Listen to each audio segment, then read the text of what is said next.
Well, there you have it. Today's index got in here ahead of our reigning champion. It is Mr. Waggleton, who is today's Byte Zero. That's right, the index, the extravaganza, the man of action himself. This party, my friend, is for you. We're going to get down, get funky, have a good time. Oh, yeah. You know you love to see it. It is our favorite thing. Greeting our index, and today's index is going to be Mr. Waggleton. Welcome on in, welcome on in. I hope you guys are ready for the party, because Wags is already... Wags has definitely scored it ahead of everybody else. Oh, and we love to see it. It is that day. Yes, we are back. It is actually Tuesday this week. No, you're not imagining things. We are actually here on Tuesday. We're going to do this the right way. We have a very special guest tonight, and we're going to start it out right with a party for Mr. Waggleton. Good afternoon, good evening, good morning, and welcome all of you fantastic and lovely, amazing people. Guess what? That's right. It's Tuesday. That means it can only mean one thing. It only means that we have an arrival of yet another fantastic and amazing special guest for our Talk Tuesdays. We are going to sit down and have ourselves a fantastic good time. Tonight's special guest is fast on his feet and regularly runs ahead of the pack. From Hades and his favorite doggy to Minecraft and dominating dragons, this epic Valheimer and Minecrafter is also a dead-eye aim with a bow in Apex. I'm telling you what. Accuracy you would not believe. It's hard to hide from this three-headed behemoth when he sets his sight on you. Couple that with his natural ability to look in three directions at once. This amazing dungeon master, LARPer, and powerhouse gamer is here with us tonight.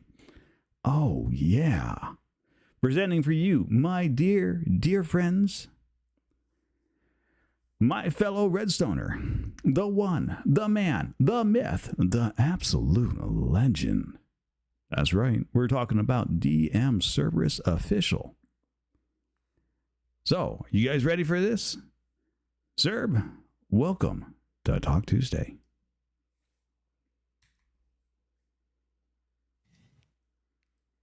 Hey. Hey, Nori. Hey, welcome folks. to Talk Tuesday. Woo, right?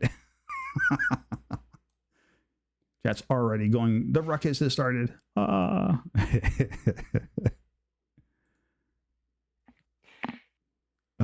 It is Mr. Famous Man. Whoa, Of course. it's me. Yeah, right? How's it going, mate? Right. So, this is Talk Tuesday. Welcome in, welcome in. We're happy to have you here. It is going to be fantastic. You're going to be held hostage at Bow Point. No, I'm just kidding. For the next 3 hours, we have you tied to your chair. Ha ha ha. So, typically for anybody new around here, Talk Tuesday is a chance where we're going to sit around. We're going to talk to this absolutely fantastic legend of a streamer, Cerb. I'm going to shorten your name to Cerb because that's what I've been calling you now for like the last 2 years. I think it is now. It's been 2 years. Yeah, it's been 2 years. Absolutely. Usually people only use my full name when I'm in trouble, so Cerb is absolutely fine. Have a good evening, Brain Check. Thank you for stopping by. Catch you later, Brain Check. So, yeah, they're going to ask questions. We're going to field the questions. I'm going to ask you the questions. You get to respond to the questions. If I ask you a question that somehow has managed to make it past my filters, and you are not comfortable answering it, you are free to say, no, we will skip it and move on. Or if it's a really funny question, I will probably ask the question anyways and be really silly with it. Zoda likes to come in here and ask about your last 4 digits of your credit card. We keep telling him it's 1, 2, 3, 4, 5. He doesn't listen, but you know how that goes. So you got to be expecting something like that from Zoda, though. That's the thing. Right. Yeah. Well, we do what we can around here to make certain that we're keeping it lively. We're having a good time. We have a puzzle that we do, though. we may be changing that up here as we continue to move on. I don't know. For right now, we have a puzzle. And I picked this one out specifically in deference to some of your more active pastimes. So we'll see if you can figure it out. Ooh. But for anybody in chat, exclamation puzzle will get you a link to the puzzle. You're welcome to hop in here and come do it. That goes for you too, my friend. Are you ready? I think so. Well, then, DM Cerberus official. Welcome to Talk Tuesday.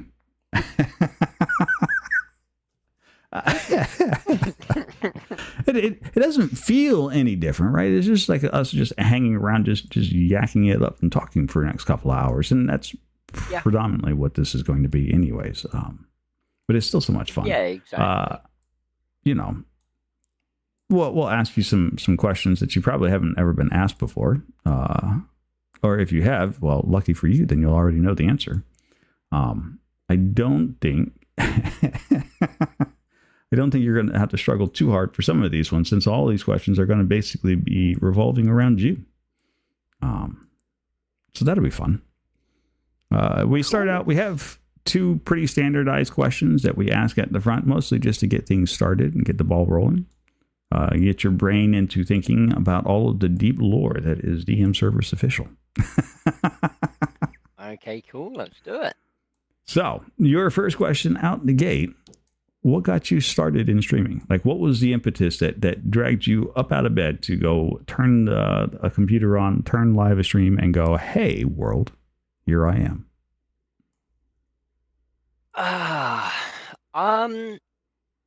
Well, I'd met a couple of people online back when, going back a few years, back when Facebook Gaming first started, there was a streamer that I had met, and I'd met a few friends through that. And like, I'd always kind of wanted to do something along the lines of entertaining people, having a bit of a laugh, having fun, you know? Mm-hmm. And yeah, I kind of watched this person. They turned out not to be the greatest person, let's say. But I met some fantastic friends through it, and they had always kind of said, like, I feel like you'd do a much better job with this than that person. So I was kind of inspired and encouraged by friends to give it a try. Had an absolute blast with it, and here we are. God knows how long later. So is this something you've been doing for like a couple of years, near a decade? Like how long are we talking? Yeah, so I think when I was looking at it, that March this year was my third or fourth year. So I've been doing it a while. I've taken breaks for various different things and different reasons. Right. But you got to do that sometimes. Well, I mean, everybody takes a vacation. I mean, that's not an unheard of thing. So, 4 years at that. Holy cow! But yeah, no, it's always been kind of a part-time thing, a bit of fun. Yeah, just hanging out with people, getting to know new friends, playing games. I would have been playing the games anyway. Right. You're like, oh yeah, I would have been doing this anyway. So why not just put it out there for people to watch me be silly? Yeah, exactly. Quite frankly, we're always silly when we play games. Like, I don't know anybody who doesn't. Well, that's not true. I guess there are those people that really take it seriously, but I kind of want to question whether or not they're actually having fun. Yeah, no, exactly. Like, it's always just about having some fun, maybe having a few people being entertained by me having fun. And that's kind of it, you know. I've ended up meeting some fantastic people, yourself included. That's very And kind. we've done some great things. Oh. And I've had such a good time with all of it.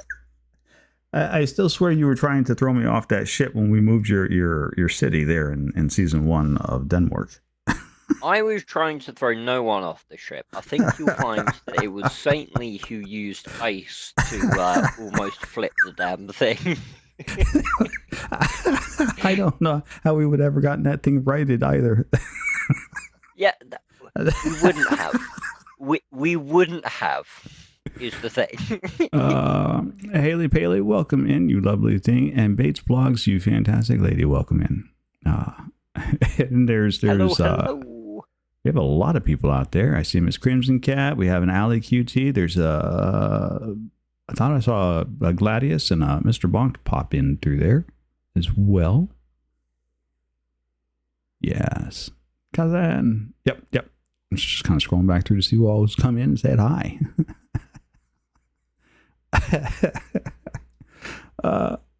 But you know, it's always interesting the people that you meet when you do things like this, right? So your next question, which is usually on the scale of the ones, the name DM Service Official, where's that come from? So to be fair, I've actually asked this question once before, so I already know the story behind this, but yeah. you know. You've already had the story told to you. But I actually had this name given to me. I had a part-time, I don't want to call it a job because I was DMing for a few hours for a shop to try and bring some people in. Mm-hmm. And we ended up with a regular group, but this group had a habit of constantly splitting the party. But because I knew what kind of players they were and what they may have had in mind, I could usually handle it. And at one point, one of them was just like, you know, you need 3 heads to be able to track all of us, and you somehow do it. Like you've got to be, you know, Cerberus. And then another one made a joke about Dungeon Master Cerberus, and then that was just all that they called me. So I never actually got to choose the name, but it stuck, and I really quite like it because it was given to me. Well, it does definitely fit you. I have watched you play some FPS games where it always looks like you somehow manage to find your targets without knowing exactly where they're at. It's almost like you're staring at them. I mean, you have a real talent for that. Certain games, yeah. I used to really enjoy playing my FPS games. I haven't so much recently played any competitive kind of games like that, but I've seen some of your clips from Apex, and I've watched you try to teach Apex to Crimson Cat a few times. Yep. It has been a long time since I played any Apex, to be fair. Well, you know, things happen. It's fine. Oh, Wags, I'm not that good, mate. Don't you worry, I'm not that good. Oh, I don't know about that. I've seen the clips with you killing people with a bow. Mind you, that has got to be the most atrocious weapon I have ever seen anybody just like, yep, I am going to make you feel absolutely horrible about how bad you play because I'm going to take the weapon that has the slowest reload possible. Yep, the slowest rate of fire. Getting killed by the bow is a personal embarrassment. But that was a special time event, so there wasn't really much else with a faster fire rate.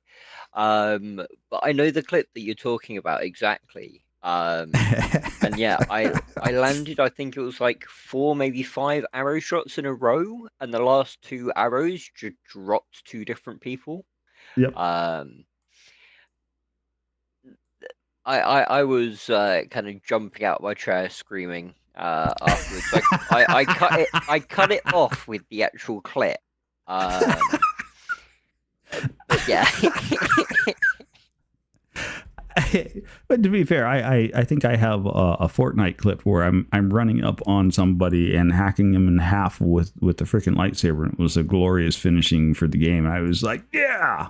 And you had those celebratory moments where you're like, yeah, I'm going to peak the hell out of my microphone. It's just going to be Oh, a yeah. thing. It's just going to happen.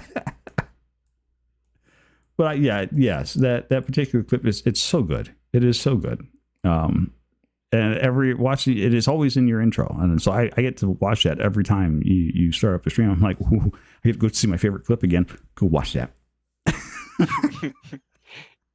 Yeah, so I've got I tend to start a stream and then move it on to like a pre-planned video where a while back now I compiled a whole bunch of my clips and just added them all together into like I think it's like a 4 or 5 minute long video.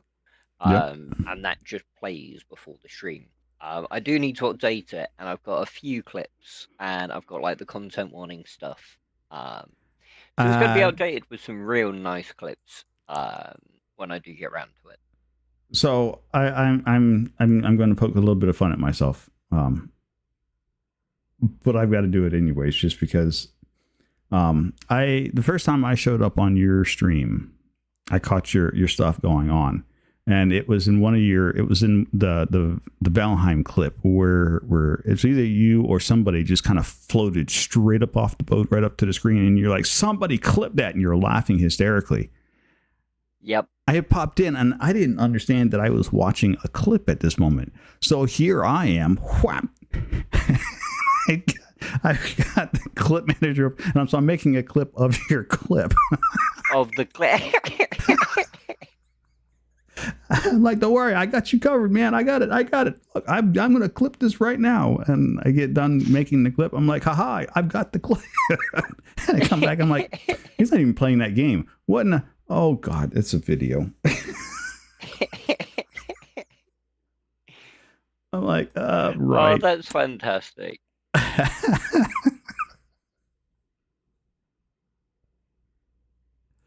Hey, Belle, welcome in.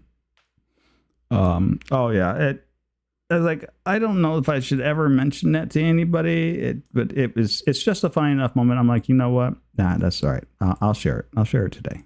It's fine. They can see the light of day.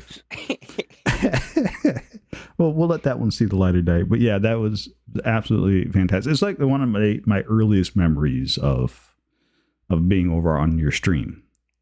So like I was introduced to you from a fellow friend of ours. And now my brain has suddenly left it. Was it Hound? Was it yes, Bags? Hound, Lightning Hound. I meant Lightning Hound in Mr. Waggleton's channel. And that's how I met you, was through Lightning Hound, because Lightning Hound was talking about talking about you at one point. And so there was that time where I think I was streaming on Tuesdays or Thursdays or something like that on regular, and I started just raiding to you after that. I think I just started raiding into you nonstop. Just because you were there, I'm like, oh, cool. Hound Cerberus is up. I like this guy. He does some Minecrafting stuff. Here you guys go. Let's go talk to Cerb. Yeah.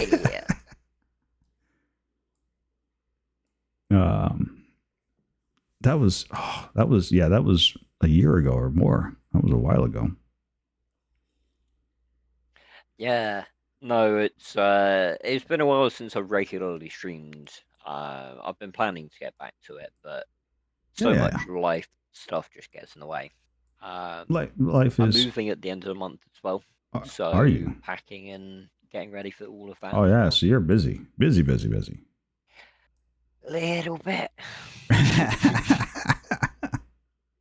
but there are plans to come back to streaming then, like yeah, absolutely. It's not something that I want to let lie dormant where it is.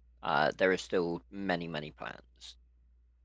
Oh, plans are good. We're all here for the plans.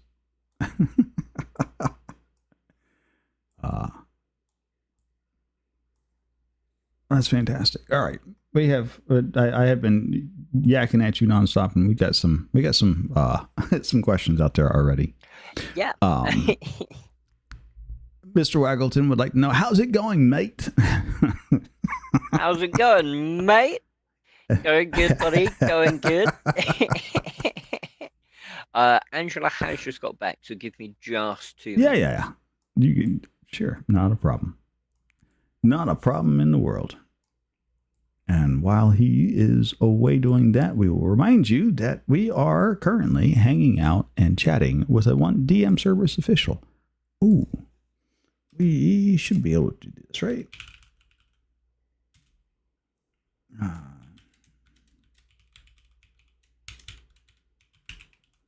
I think this will put up. There we go. Would help if I learned to spell correctly. That should have. I wouldn't have any idea because now my stuff is not all lined up. Hopefully, that should have put the little heart up there in the top of the screen. If it's not lit up, then you, my friends, are doing something dreadfully wrong. And you should absolutely be correcting that. And I don't think it did because I'm over here looking at it and it doesn't look like it put the thing out there.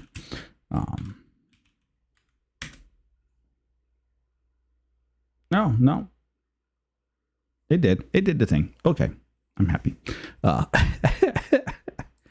It's lovely, fantastic, and amazing streamer. Close personal friend of mine. We met through Lightning Hound, as we were talking about. And I think he came as a recommendation to, we started a project around here that we affectionately referred to as Denmark Season 1. That was an age ago. An absolute age. I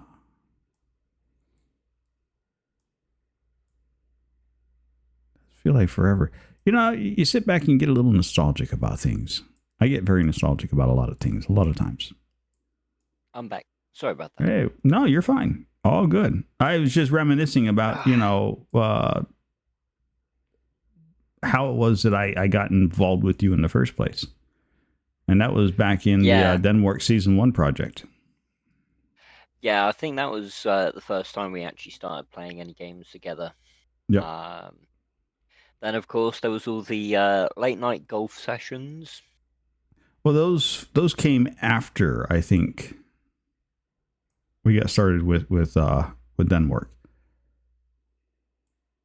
Like, I think Denmark glued a bunch of us to each other after that, especially the Potato Nomads and the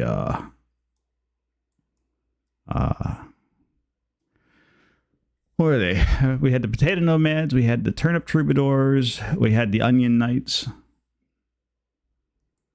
Yeah, I think that was the various different groups that we had. Yeah, there was a few different groups that came a little later. Off the top of my head, I can't quite remember them, but yeah, I missed one. Sag. Hello, Rambling Danny. Welcome in. Hello. Order of the Sacred Oak. Oh yes, let's. How many times did we threaten to chop down that tree of wags in that season 1? Honestly, I think the greatest bonding moment to have happened in season on that season 1 was over you guys and Charles, the saga of Charles. Oh my God, the saga of Charles! As soon as you said the name Charles, then it came back to me so viscerally. I actually just saw it once again. I think that stupid pig ended up just getting killed before the season ended. I think I think it ultimately did end up dying. Which, as much as that thing made escape attempts, it was just, that was freaking hysterical watching you and, was that Rutherford? Yeah. It was you, Rutherford, and Wags trying to pen that creature back up. Yeah. I'd never laughed so hard. The fact that it carried on from one stream, I think it was Brotherhood's stream, into Wags' stream where he'd broken out like from where we had got him to. So Wags and I then had to again try to get this goddamn pig back in his pen. Just yeah, the Saga of Charles was definitely, I think, was like a big, a big funny moment that was shared. It was definitely one of those love moments. Yeah, you love to see it.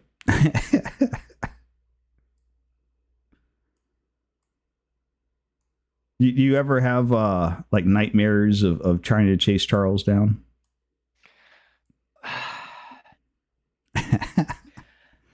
Thank you for the alert, Rose.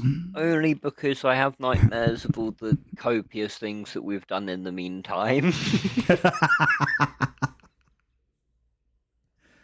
Oh, okay. You want to talk about nightmare ridden? That night spent doing what was that, SCP? That was nightmare fuel.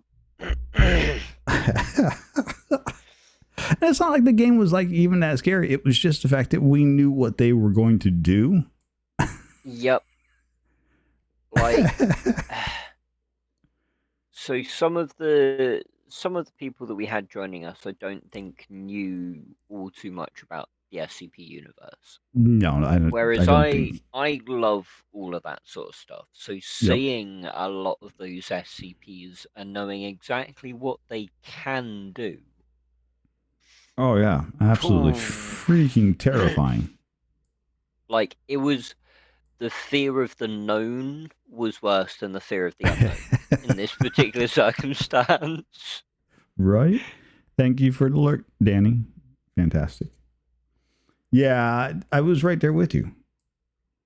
I remember saying to the doctor and be like, no. Yep. You can just, honestly though, I think that game we got some of the best clips out of like Wags' stream and whatnot. Just like watching Katoa trying to jump through the crack in the window to avoid and just screaming. Yep. I can't remember who it was, but I still do not regret jumping over the monsters that are coming out of the floor and slamming the door shut and trapping someone in that. I still do not regret it.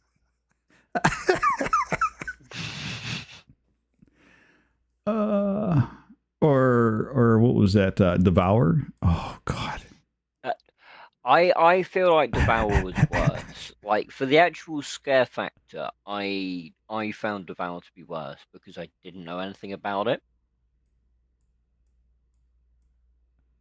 Well, okay. But watching you sit there in your evil outfit and jumping up and trying to startle Wags was just freaking hysterical. Oh my God. He's just like, I'm going to duck down right here. Wags has gone AFK. When he comes back, we'll just blah.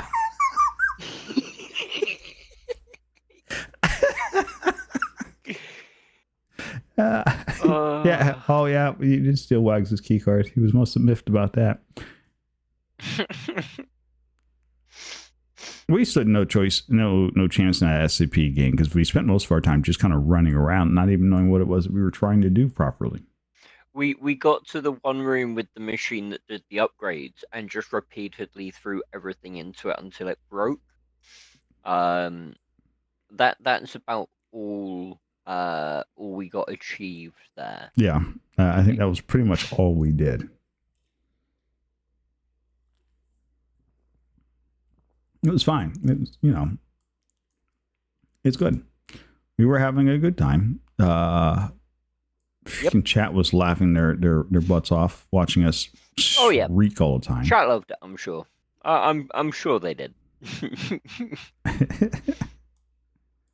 Well, that was the start of our, what would we call that?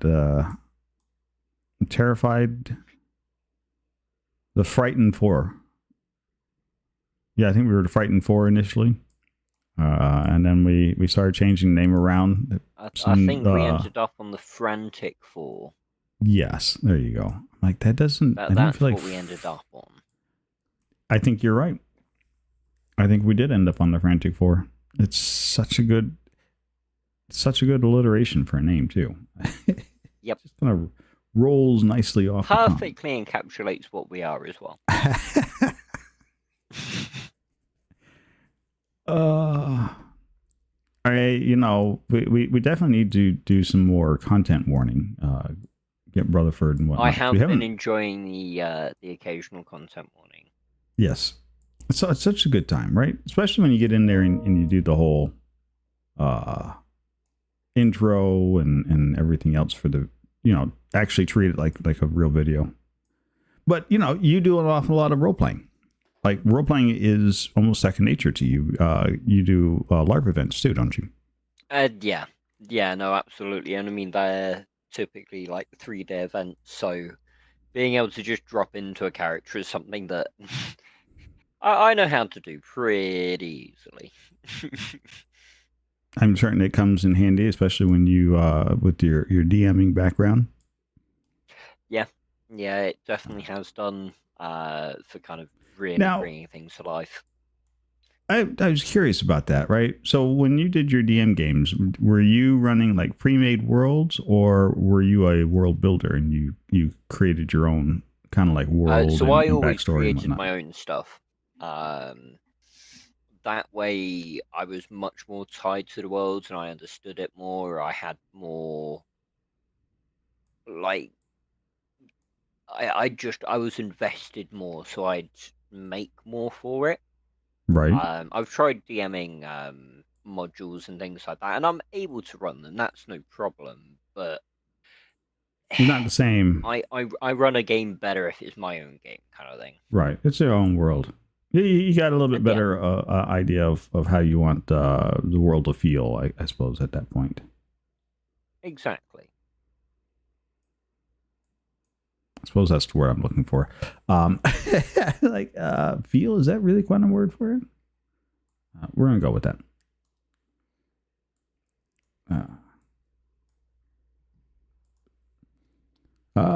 Crimson Cat would like to know, Mr. Famous Man. I didn't know you were Mr. Famous Man, but okay. I'm certain that there's a reason that you're tied to that name too. That was a joke from a long time ago. Is that along the same lines of Crimson Cat being the expert on everything? Yeah, kind of along those lines. It was back when I'd first started streaming. Cat made jokes of don't leave us when you get big and famous and become Mr. Big Famous Man. And it kind of evolved from there. Well, I can understand her trepidation of losing out on a good friend. So I mean, yeah, there is that. no, absolutely. I completely get that.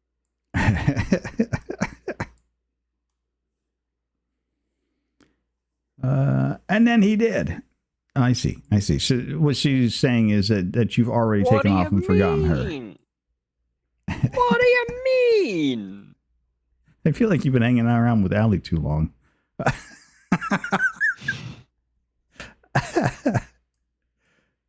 It's very much an Allie statement there. What do you mean? It's fantastic. Wags would like to know, why are you so goddamn handsome? Jeans, Wags. Yeah, got to thank my parents for that one. Oh, I thought we were actually talking about jeans. Jordashes. Sorry.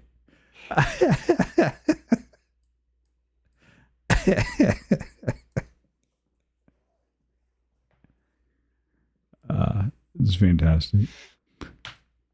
What do you so when you're not gaming, what are some of your like spare time things? I know you do some LARPing. Do you still do DMing, or have you kind of like backburnered that for? I haven't DM'd in a little while now.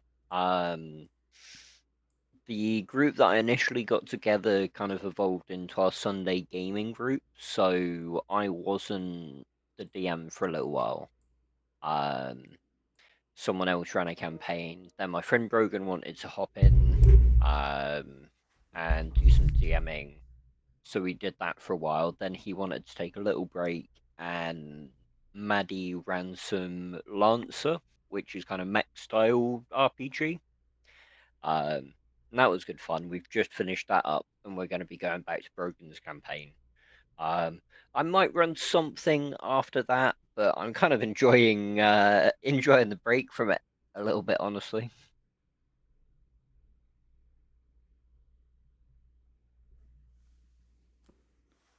Join the. Okay, well, there's nothing wrong with that. I mean, if you need a break, you need a break, right? Yeah.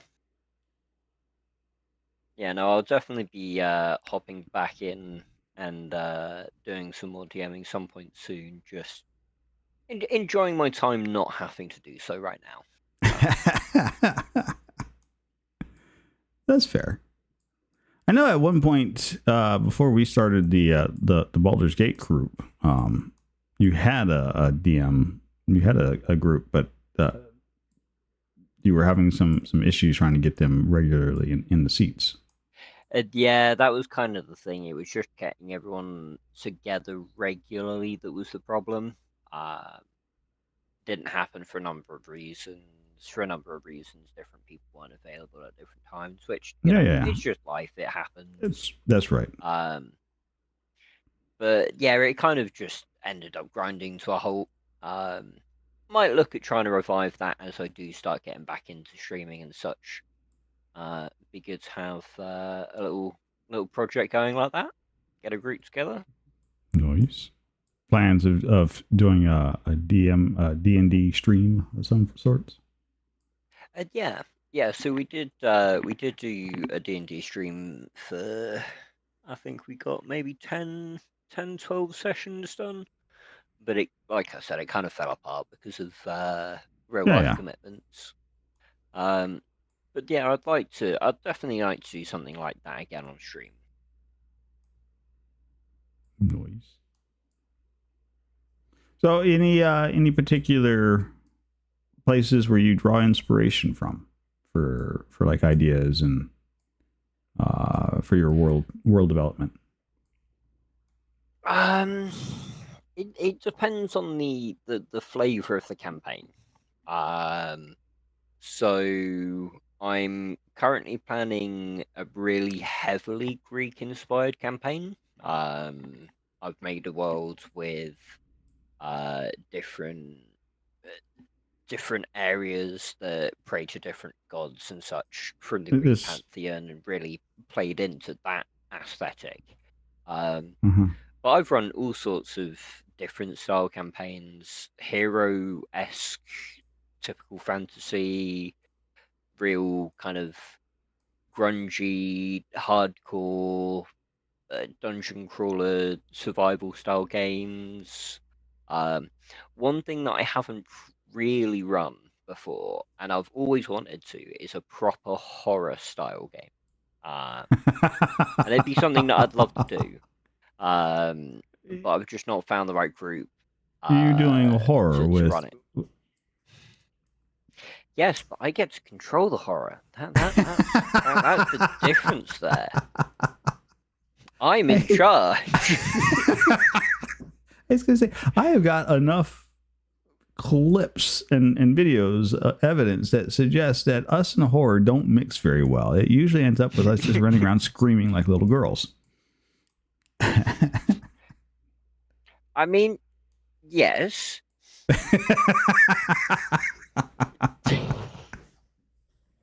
I wanted to follow up on that, but I didn't really have anything to follow up with. So, yes. I mean, fair. It's fine.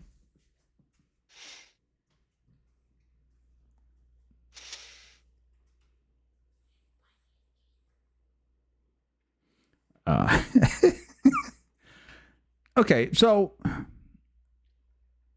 in the last 6 months,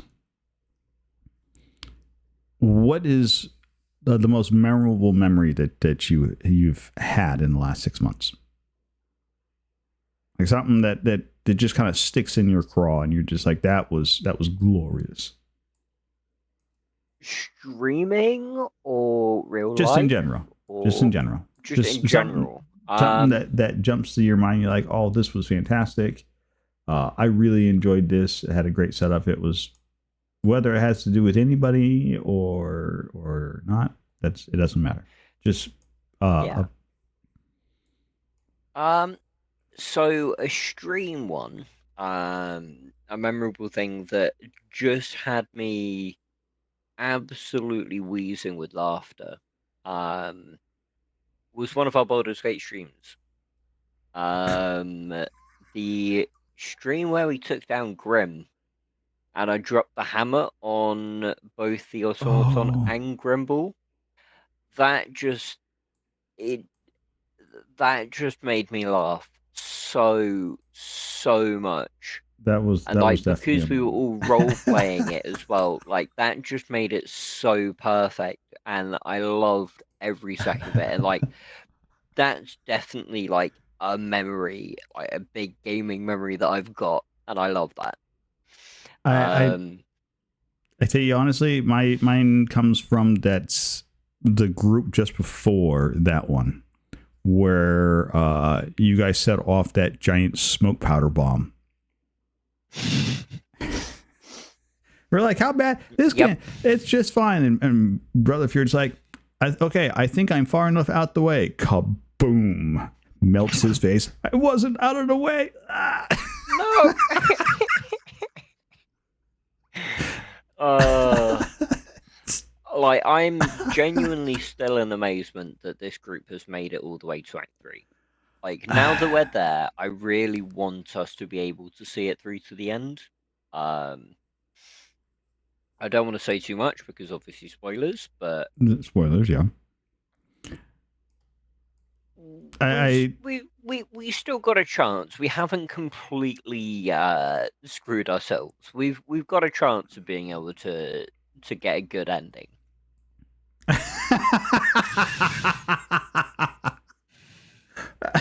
You think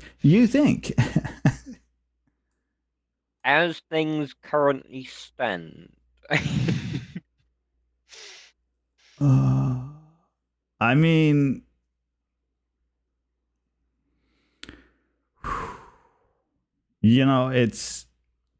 that's hard. It's hard to say.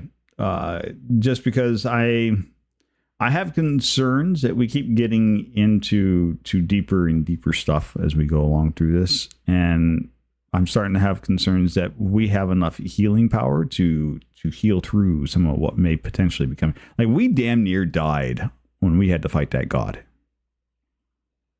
Yeah. We damn near died on a number of things that by rights we should have died. Like, I almost died trying to escape from the prison. Though, admittedly, that cloud kill was yeah, like when you godsend. got arrested, I was just there like, okay, right, we're gonna have to try and do this without going up that way because that's gonna progress things. And then Zola managed to get to you through the tunnels as a tiny little rat thing. And then I was like, cool. And then Brotherfield wandered off as Grimble and walked straight into the conversation with Gortash. So you're down in the cells fighting for your life with Zota. I'm stood out on a balcony going, what the is going on? And Brotherford's behind me in another room talking to one of the guys that we're planning to kill. And I'm just like, okay. Could we absolutely do this any way worse? Good time. Good time. But again, we managed to get out of it. We How, did. I don't know, but we did. I have no idea. Ms. Drinkabell would like to know, if you could be any flightless bird, what would you be? And I believe there is a right answer to this question.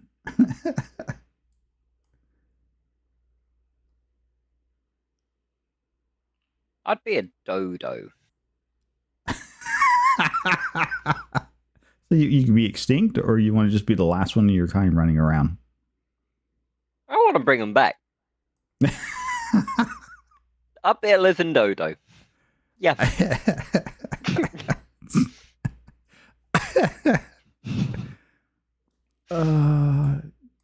I somehow I had this impression of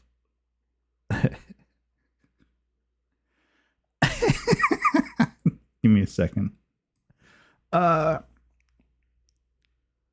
Pokemon has the dodo-esque sort of bird. I think they get 3 heads at one point. I could be wrong.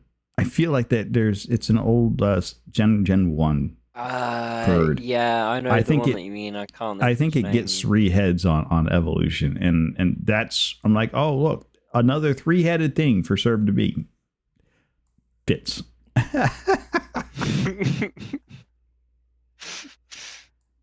Like, Serb doesn't need to have his head on the swindle. He's got 3 sets of them. They just all look in a different direction for him. It's fine. Yeah, that's how it works.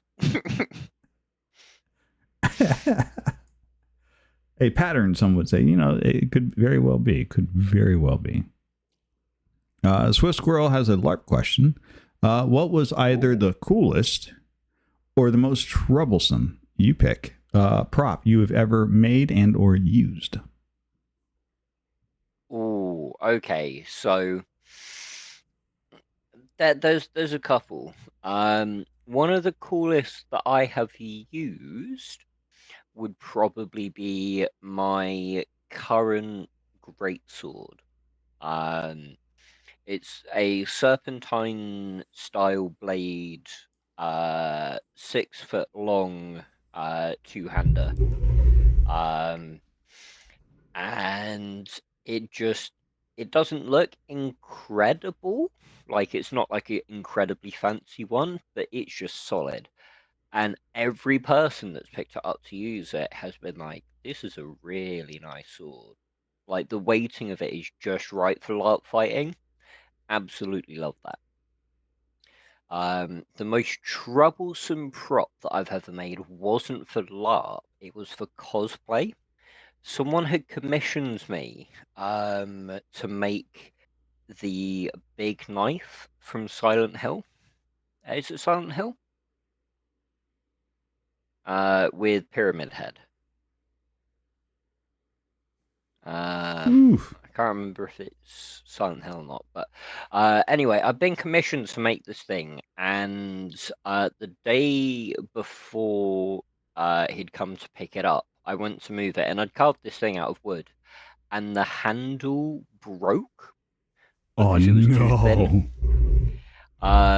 So I ended up having to put a layer of plywood either side and kind of drill into it to reinforce it, and then I just kind of wrapped it in bandages and then kind of dabbed some red paint onto it and kind of hit it, and he absolutely loved it and thought it was great. But that was probably the most troublesome prop that I've ever worked with. Like the handle breaking the day before. Oh yeah, that would have left a sinking feeling in your stomach. I had to actually put it down and walk away. Like, I was shaking. I was so mad at myself. Right. But yeah, it happened. Oh, that would have been absolutely heart-wrenching. But yeah, the game is Silent Hill. So I thought I would try it. I didn't. Yeah. I've not played it, but I had a bunch of reference photos and such sent to me. So yeah. Oh. Now, okay, so I know you're not a big fan of horror games. Like, we have to generally twist your arm to get you to show up for a terrified troop night. I mean, look, I think the only reason why I managed to get you playing Content Warning is because I bought you the game and I'm like, come on, you're going to come play. partially, but also I have found a bit of a love for content warning. It has been tremendously good fun. Oh yeah, it was.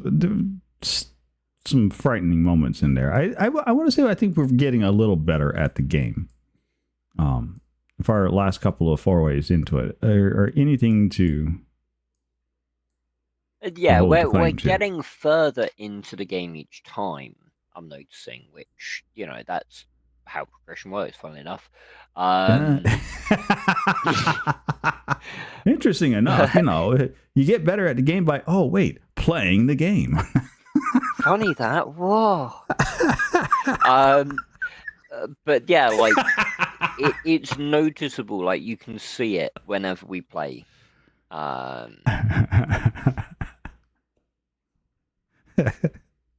Like comparing the first time we played to this most recent one. Oh yeah. Yeah, a huge difference. Huge difference. Yeah. I still think it'd be fun to get the four of us back in for another fuck around and find out.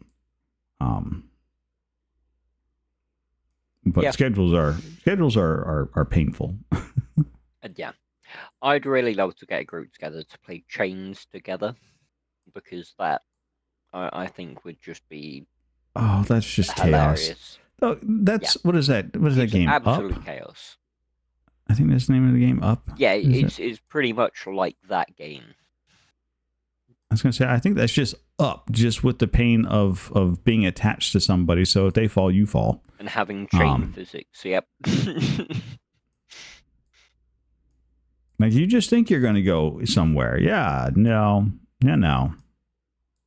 Good luck. I have watched a number of people play that one, and one person. That's all it takes. One person. Won't even make it 50 meters. God, you're so right. I don't even know who said that. Wags. Yeah. Wags.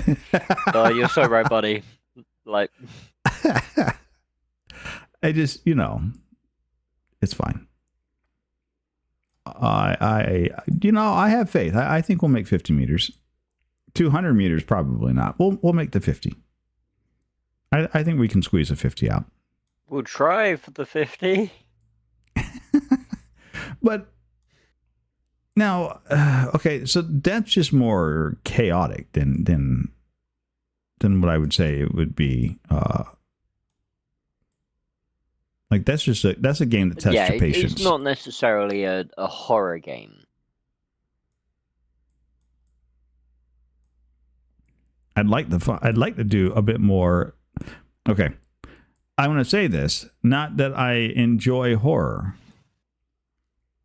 but we always seem to laugh the hardest when we do horror.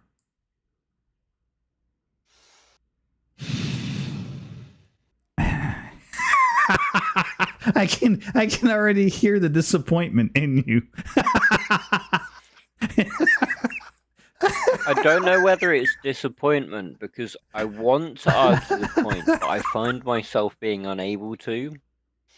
Like, there's just, I don't know what it is about playing horror games. I usually, I hate it, but also, like, there's some adrenaline that kicks in. And there are moments where it's just so funny. It is, yeah. Like that, there's just moments that catch you off guard, and you're like, that was incredible. That was really something. Watching you or Wags or somebody else just like run past something nasty's coming up, and then you slam the door. You're like, nope, not even like self-preservation kicks in. Blang, you get to deal with it. Good luck dying. I'm out of here. Like, wait. Yep.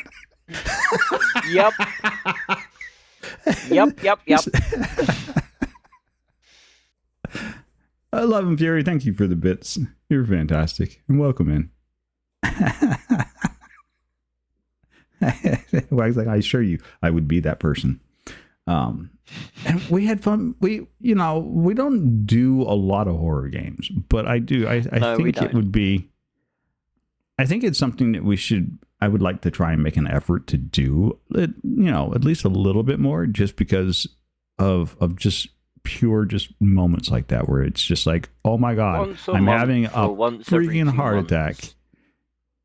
Yes. I'd be interested in doing it on a semi-regular basis, I think. Yeah, I'm thinking, yeah, at least once a month wouldn't be too bad. Like I could clear my schedule out for a monthly heart attack, and that won't kill me. Won't kill you, maybe.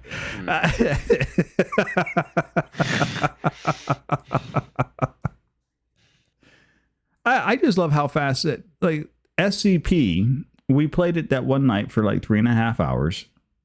We got done, and I think you immediately deleted it off your computer. Because when I came back to ask about another round of it, you're like, nope, it's already gone, mate. Sorry. It was uninstalled that night.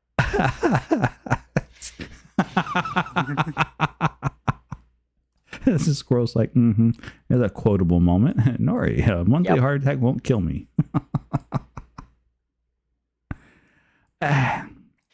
We've got we got season 3 of Denmark coming out here shortly. That's going to be a good time. I am very excited for it. Any plans that you've been thinking about you're going to be doing for that? Not really. Like, I've been thinking about a couple bits. Like, I'm probably gonna continue doing a newspaper. 'Cause I Right. enjoyed doing that last season. But other than that, I think just see what the next season holds. We got the Ashlands coming out in that update. I'm very excited to. I've not actually done any Mistlands stuff, so I'm excited to get into both Mistlands and Ashlands. Oh, you've not done Mistlands yet? Oh. No.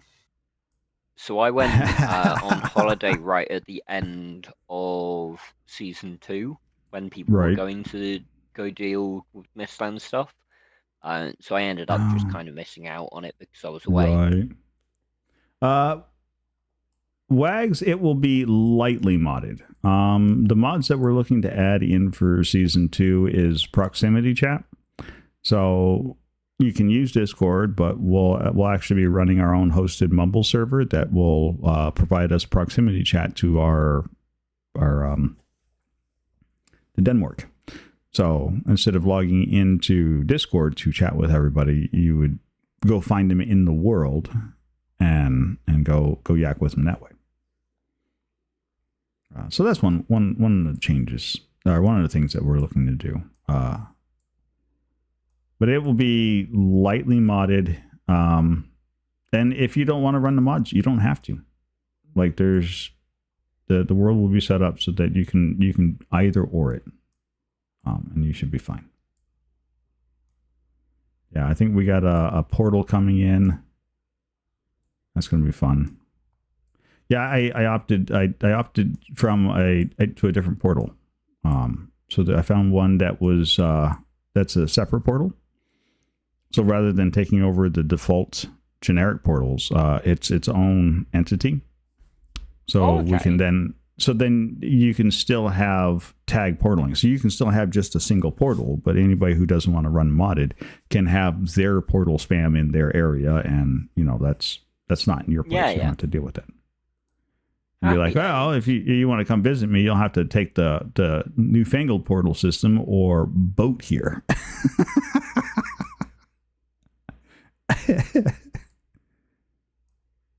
Like, sail a boat, get here. You're gonna have to play the game. Ooh, rotten luck, right? So yeah, those are some of the things. Well, we'll still have like some of the things that we did. I liked in season 2 having the I don't know about you, but I enjoyed having the activity of the gods running around. Like that was pretty fun. The gods being very active was a lot of fun.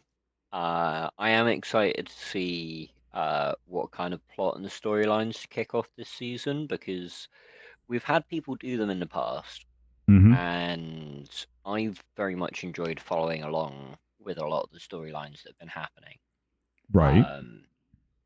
And I think people are excited to be able to kind of hop in and do that again. So I'm excited to see what plot lines do come out around this time. You know, It'll be interesting to what are see. the gods after this time? I have What do they no want? idea. I have no idea. I know. What was it? Odin was very active last season. I don't know that he will be nearly as active as he was. But we'll see.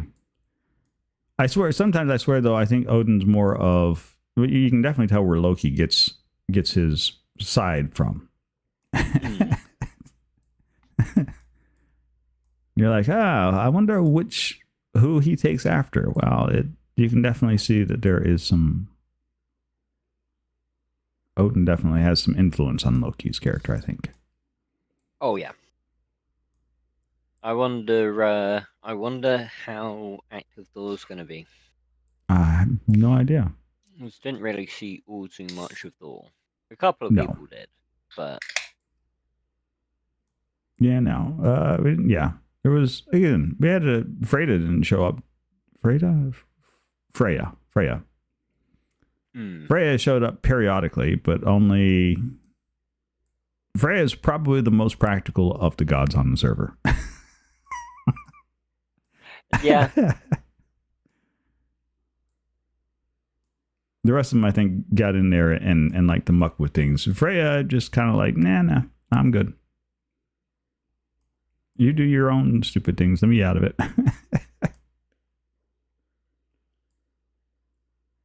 Which was fine. But it'd be interesting to see how that shapes up. Oh, yeah. The hell? Wags, what kind of question is this? Wags would like to know, would you rather fight a kangaroo or a caiman? And I know what a kangaroo is, but I have no idea about a caiman.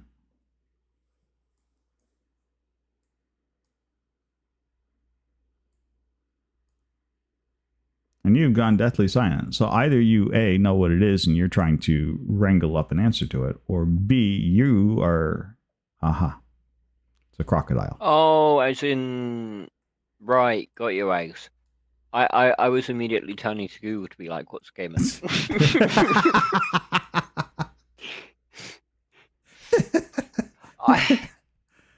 I think probably a kangaroo. Really? Interesting. They I'd fight back the down a crocodile. lot easier. I'd fight the crocodile. Just, hand on top, close its mouth. That's it. It's done. Game over. I win. I mean, completely fair enough. I would still probably go with the kangaroo because they do back down very easily. Interesting. Well, everybody has their preferences, and I guess a lot of that too would do with where you grew up and what you're a bit more familiar with. Yeah. Not that I'm familiar with either at all. Secretly, what you don't know is I was once a professional crocodile wrestler. I wish. But I did live in Florida, and I have seen a number of alligators and crocodiles, and we actually had a reptile zoo that we used to go to when I was younger, and they would let you get in there and pet the critters. And so while you're in there, they're like, okay, so here are the things you need to know to not do while interacting with this very savage thing. Yeah.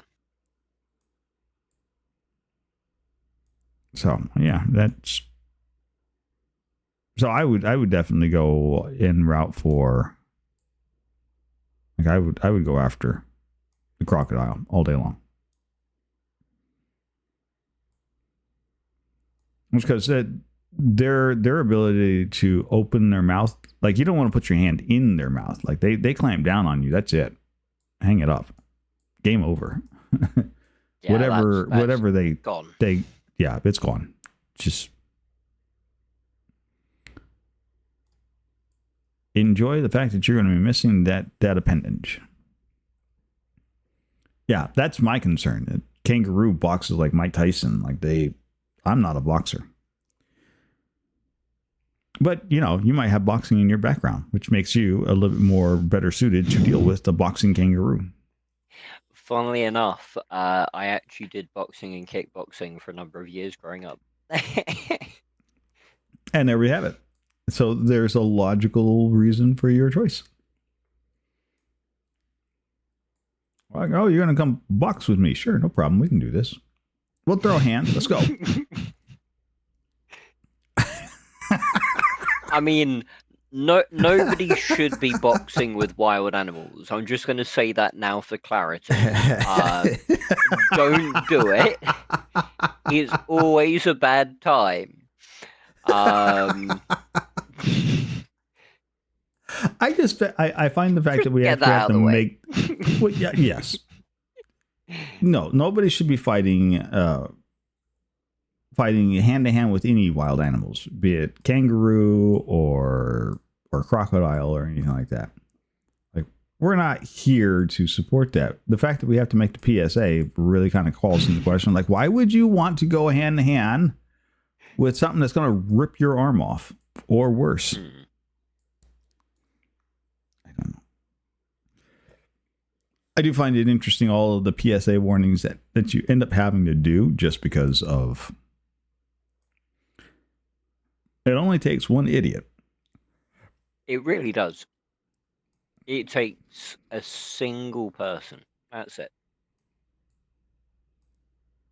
Oh, that reminds me. There's that meme where you see like everybody slaps their forehead from what was that, Naked Gun? Yeah, they clipped that section of the movie out from Naked Gun.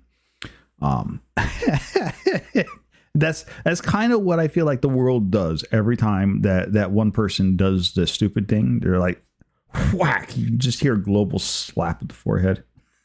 Yep. Just like.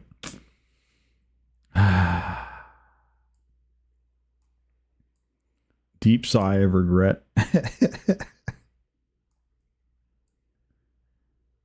Now you don't. I think in all the years that I have known you, and I say years plural because 2 years is like, oh, so much, but I'm hoping for it to be like, another 5, 6, 10, 20 years down the road. Absolutely. We're still chatting. For sure. Have you had a moment where you're like, right, my bad. That was a completely boneheadedly stupid thing to do. I should have known better.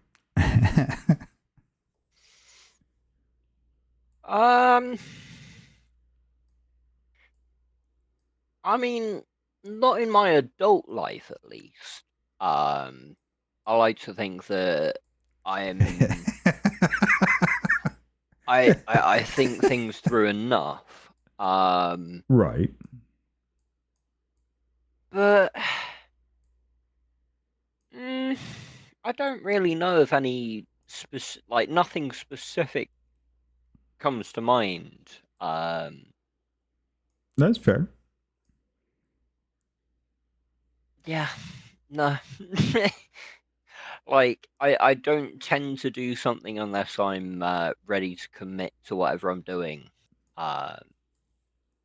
Right. So I don't usually tend to regret it, even if it is the wrong decision. Well, I mean, I've stuck. All right. I was a kid, and as a kid, I was fascinated, and I wanted to know how everything in the world worked. So I have stuck butter knives. I get my hands on butter knives. They make fantastic screwdrivers. I don't care what anybody tells you. You need a screwdriver in a pinch for a flathead or a Phillips screw. Go get you a butter knife every time. Honestly, yeah. Like, my mum hated it when I was living back home. But anytime we needed a screwdriver, like, let me go grab a butter knife. Yep. Hold still. We need a what? Screw? No problem. Got it. Where did I get that? Yep. What do you mean? Where did I get that from? Kitchen drawer. There's a whole. Get tons of screwdrivers there. I used to get in so much trouble with that. I'm glad it wasn't just me. Oh, I used the butter knife to take apart the family VCR. We couldn't watch movies for a week while my father was trying to. I was like, "How does this thing work?" Your family loved you. I didn't sit down for a few days. We'll put it that way. Yeah. Yeah. Not again. Not saying you should go out and take your VCR or DVD player or any sort of electronics apart with a butter knife, but you can do it. Yeah. Can doesn't mean you should, but we're not advising you to or not to. That's your decision. It's your active stupidity. It's just fine. You know, you want to do something stupid, help yourself to it. Well, we're here to cheer you on. Let me get that butt knife. Hold on a minute.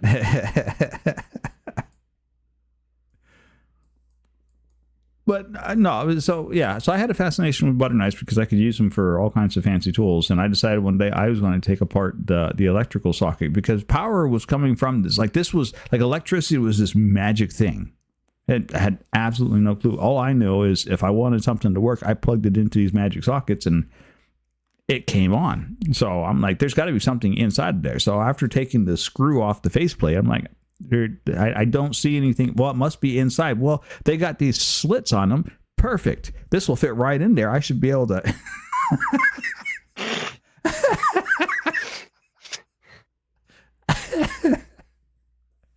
One zap later, and Nori's got a new healthy respect for the slits in a electrical socket.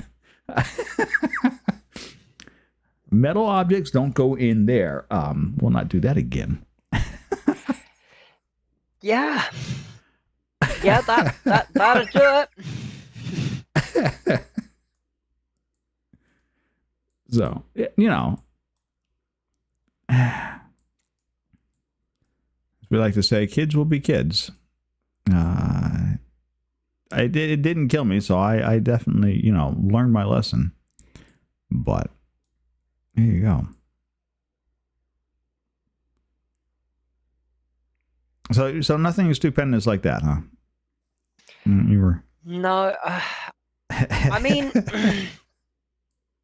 again, not something that I regret. Fully committed to the idea. I broke my arm as a child, in a pretty stupid way.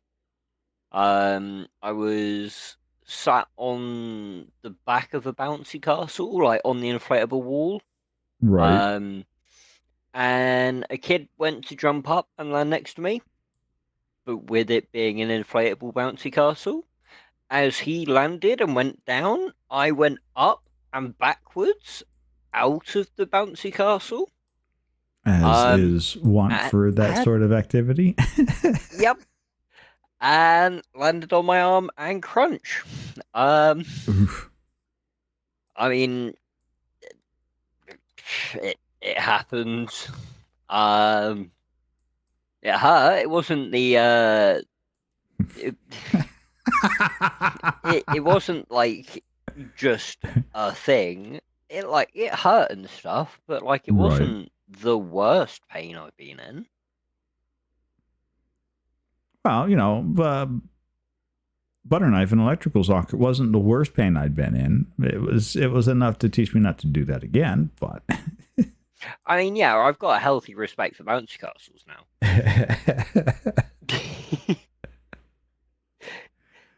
That's fantastic. Mr. Raggleton would like to know, would you ever want to come to Sweden? They have an empty guest room. I would absolutely, at some point, love a trip to Sweden. I've always wanted to travel. Just don't have the money to. Um, Hopefully, in a few years, I'll be in a much better position to be able to travel and things, but not right at the moment. Traveling's expensive. It Doesn't really matter is. how you slice it up. It's freaking expensive. 100%. It is crazy. Like, even just going back from where I am now back to Jersey to see my family, like, I'm spending multiple £100 on ferries or planes back and forth, which the plane takes less than an hour. It's ridiculous.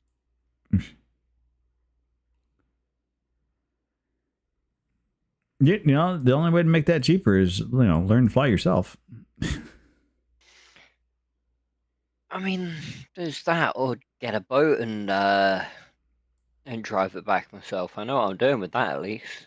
Oh, there you go. Honestly, I don't learn to fly just because I'm actually afraid of heights. So the I get in. I will get on a plane flight. Absolutely, like primal fear of heights. Like I can't sit next to a window. And my way of dealing with plane Yeah. flights is I pass out. I go to sleep almost as soon as I get in on the plane and settled in. I got my seatbelt on. I am getting comfortable, and then I'm waking up, and we are at the other airport. Like somebody's poking me, like, you got to get up now. It's your stop. Oh, good. It's done now? Excellent.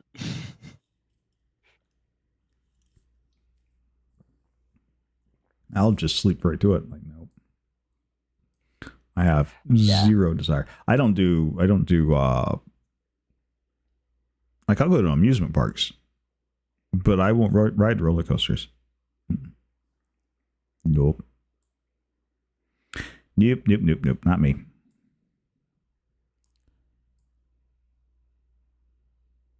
So. Yeah. I mean, Just, my mum's the exact same. Absolutely hates going on rides, but loves the atmosphere, loves all the other things that are going on. So I get it. yeah. Now, are you a big like roller coaster fan? You like your roller coasters? I do, yeah. I do enjoy my roller coasters. Uh,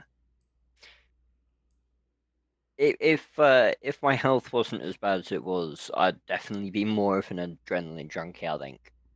But I've always wanted to do things like the skydive and Oh, yeah. bungee jumps and all that sort of stuff. It's always been on my bucket list. I just haven't done any of it. It's fantastic that you got it on your bucket list. Um, I I want mean, to say good luck. gotta have plans. Don't call me. I mean, I get it. I get it. I respect it. I am happy to get in there and do a lot of stupid things with people, but heights, absolutely no, Heights is not the one. never. I would rather play Devourer on nightmare mode and do the bathhouse one with that spider lady that just shows up out of the middle of nowhere and scares the crap out of you. Like I will do that all day long. Nope. Cannot do heights.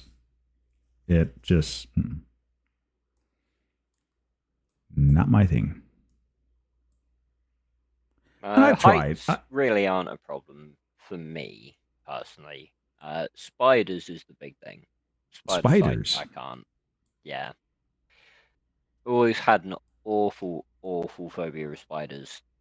Interesting. In video games and things like that, I find it's not too bad. Right. It's definitely more real life. That's when they really freak me out. Fair. I don't know. The only spider that's ever given me pause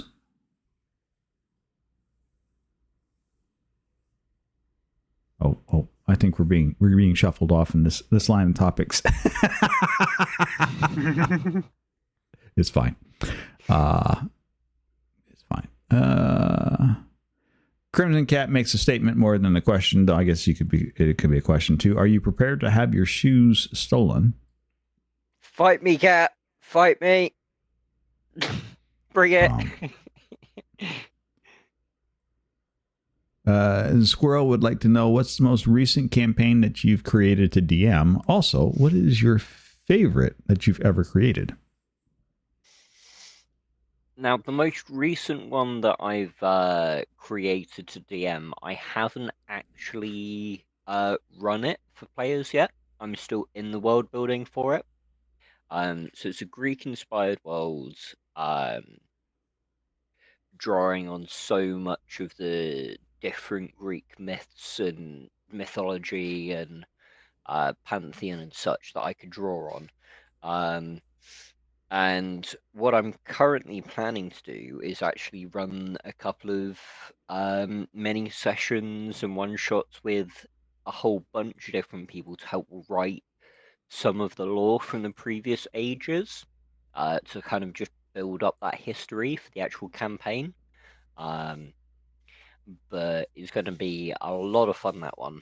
I'm looking forward to it. One, because I get to dive into Greek mythology stuff, which is a thematic and aesthetic that I've loved for forever. And yeah, like the players that I've got for it are probably going, like, for the actual campaign, are probably going to be the players that I play with on a Sunday. A bunch of my friends, we've been gaming together on Sunday for years, so and some of them have some really cool ideas for characters, and I'm really excited to get to the point of being able to run the campaign, but there's still a lot of work between now and then. But yeah, that's the most recent one. My favorite was possibly one of my first ever campaigns that I ran, which was called Rise of the Colossi. And it was basically giant magic mechs, and the players all built together like basically a Power Ranger giant mech thing. And would have to fight giants and various huge things. That one was really, really good fun. It was very early on in my DMing career, so we very much ignored a lot of different rules, and it was just a lot of fun, kind of Right. just bouncing back and forth. It was great fun. Yeah, that was a good one. As long as you were having fun, that's all that matters at the end. No matter how you slice it, if you're not having fun, then why are you even bothering with it? But that is actually I love it. Now, did you make them like do some kind of stupid ritual to form their little bots together? They all had to put their hands into the middle, and because they were sat around the table, they all had to like actually lean over into the middle of the table. Oh, and I made them do that every time they got in and out of it. That is absolutely fantastic. Like, people happen to like half get up out of their chair to like lean forward. Brilliant. Every gorgeous. Time. That is fantastic. Wars, welcome in. Hey, how's it going, bestie? Oh, that is fantastic. Now,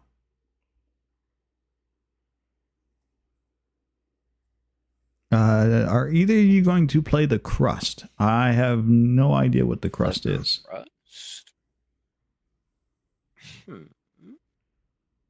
I honestly, I've had my head buried as of lately in getting stuff set up for Valheim, our Minecraft server, and the Elden Ring Seamless Co-op that I'm running on Friday in the BG3 group. I haven't had much chance to look at any new games. That's fair. It doesn't really look like it's my kind of thing, but for people that are into automating and stuff like that, you might enjoy it. Automate a lunar base as you become the savior of humanity, exploring the future on the moon. Mine, Oh, craft, research, trade resources with Earth in this gripping narrative base builder. well, I that mean, just yeah, it looks good. sounds fantastic, honestly. The crust.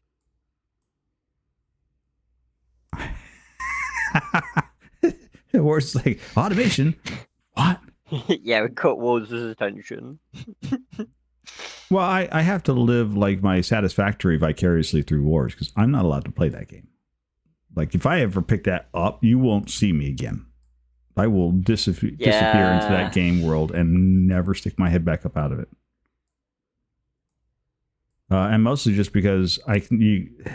It's not just a matter of automating, but it's about they have that whole building of the efficiency into your automation, and so yeah, yeah, I would be sitting there trying to figure out based on my computer's specs and everything else, and this is how mathematically this is how you can get this to be the most efficient. Now let's see if we can actually build it that way to get it to be the most efficient, and then performance and profile testing, and yeah, I've just nope. whole I would bunch of be stuff. I would be gone. People wouldn't see me again after that. It would be like, when was the last time anybody saw Nori? Well, Wars gave him her satisfactory account. Oh, Jesus, he's still doing that? Quick, send in a rescue team. We have to go pull him out. He's gonna fight back, but you're gonna have to pull him away from you.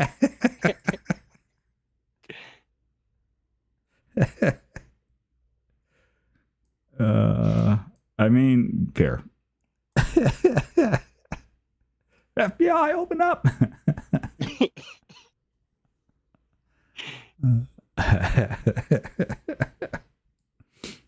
uh, but okay, so you said something when you were talking about that, and I wanted to circle back around to that for a second, just because it's definitely a technique I've not seen done too often. But as a fellow DM, I do appreciate the idea of doing one shots to build world history, especially for the Yeah. world you're creating. Have you done that often? And do you find it is useful for helping to build up story on that? And do you bring back Yeah. the same characters?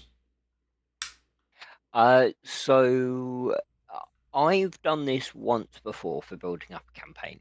Mm-hmm. And I find that this kind of thing where you run a one shot to help define the history of it, I've found that that has always only worked when it's a campaign that you're really building from scratch and a world that you're really committed to building up.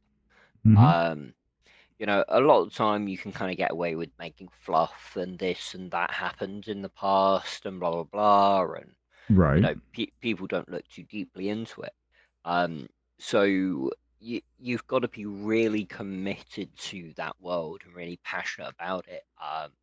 And I found that that only tends to happen when it's worlds that you completely make yourself from scratch, um, like the Greek campaign.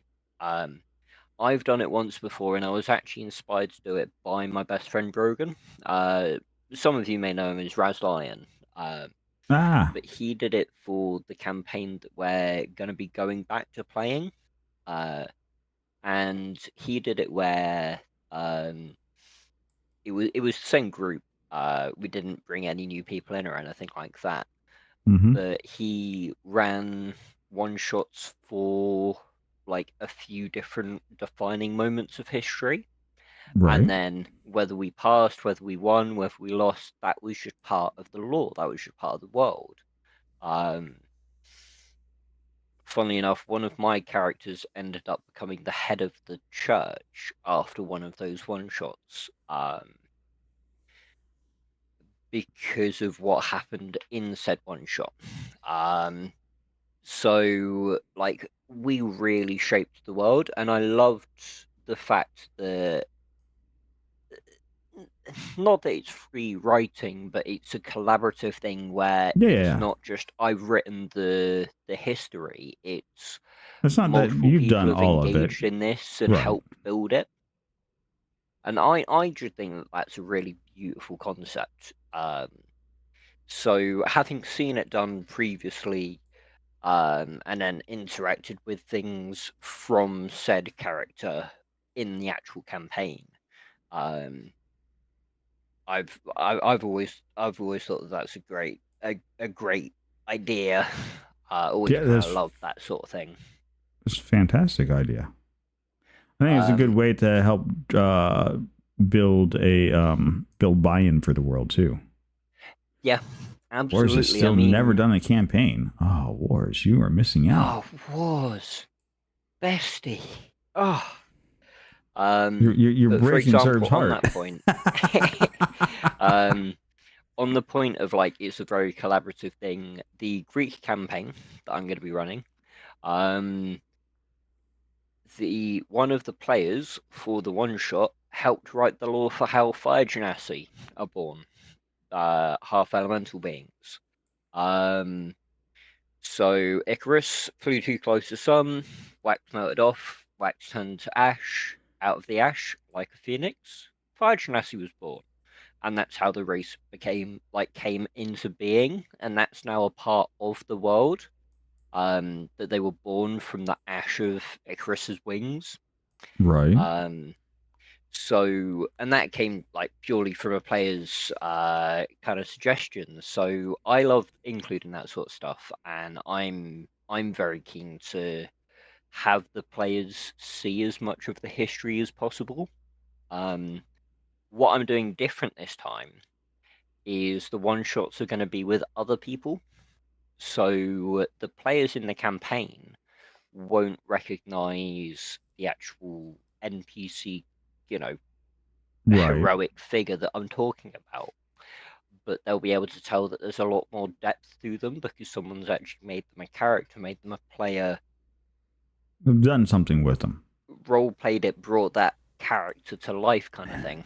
Um, so yeah, I love that additional depth that comes from doing that.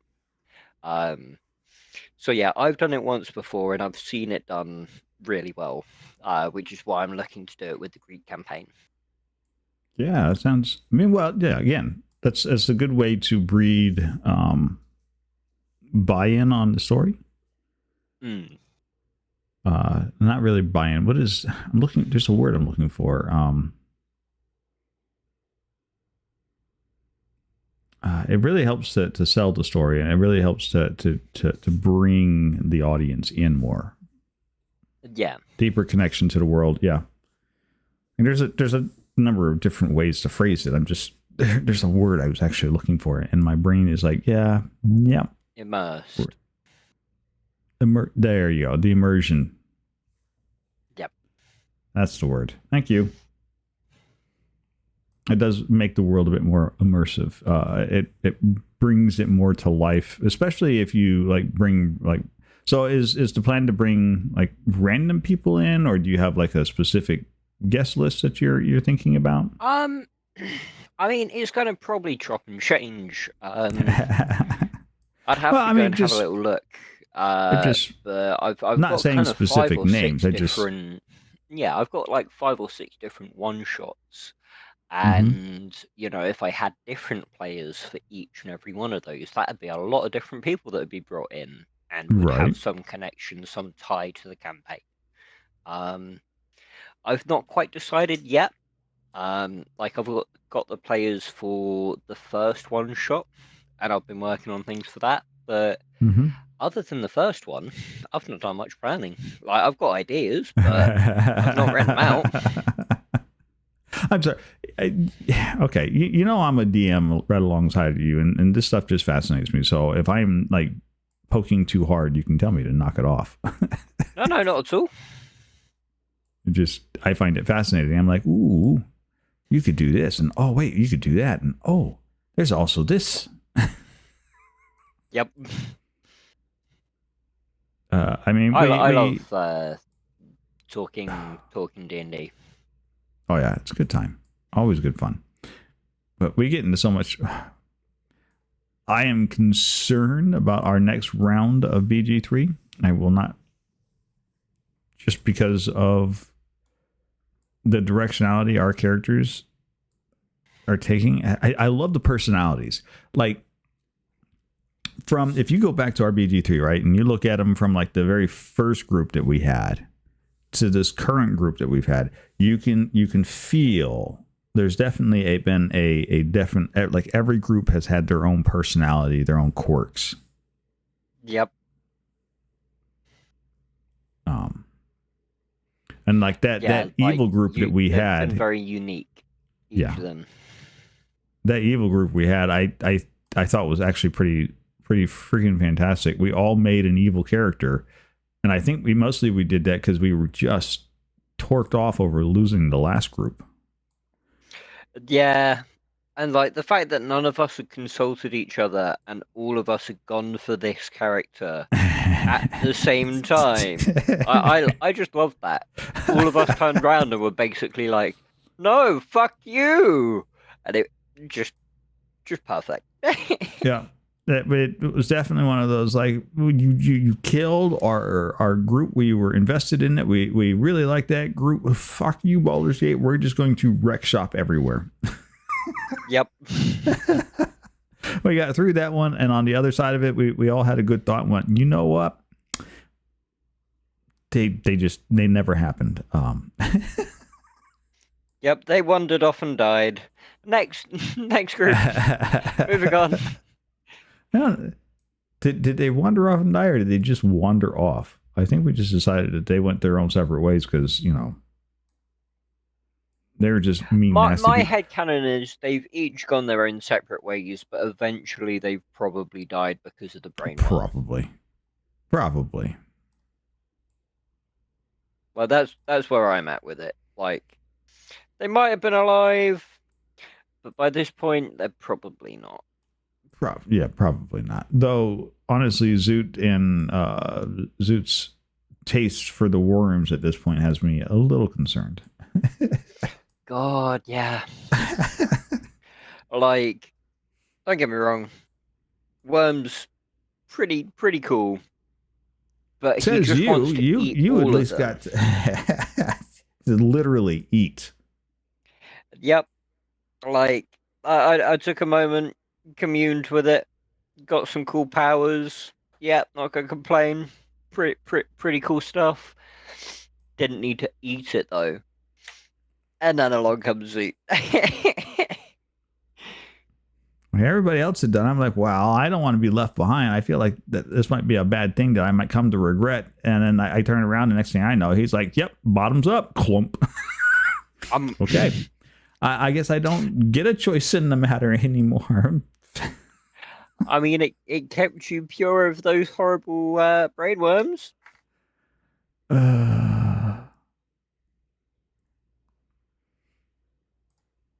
What do you mean kept me pure? I still have those freaking brainworms in my head. Yeah, but you've only got one little baby one, don't you? The rest of us have the kind of big ones.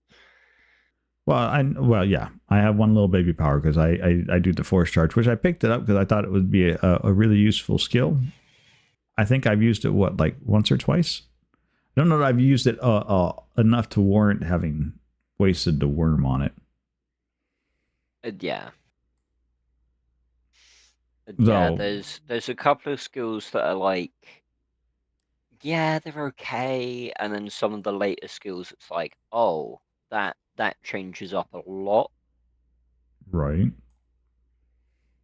Yeah, the Displacer Beast, I would constantly just be used. That would be on cooldown all the time. Like, yep, just gonna wander around here, growl, and the ability to fly whenever you want. Yeah. Well, I get the ability to fly whenever I want. I just cast a spell. Yeah, and then we fake jump everywhere. You don't have the spell to. Yeah, that's true. If you don't have the spell to spare, or you've only got movement and stuff, just being able to click to fly, pretty big. Oh yeah, it's a useful skill. one of my favorite ones, which I've not gone for playing as Garrus, is the wormhole, is the black hole, even. Right. It's one of the late game ones. I'm pretty sure that Zoot's going to end up having it if he doesn't. No, he's already got it. He's used it a few times. I actually thought that would be a super useful skill for like a fighter. Like, you know, pull everything. For controlling battlefield 100%. Yeah. Using something like cleave to then hit the area. Yep. And I thought that was pretty. I'm like, ooh, that would have been useful to know about. But I've been still learning about the game. Like you and Zoot and Rutherford are a little bit more seasoned at this game than I am. Yeah, I mean, I've been playing a good little while now. There's not much I can say otherwise, honestly, at this point. Like, there's not much that will surprise me when we play. Except everything that we do.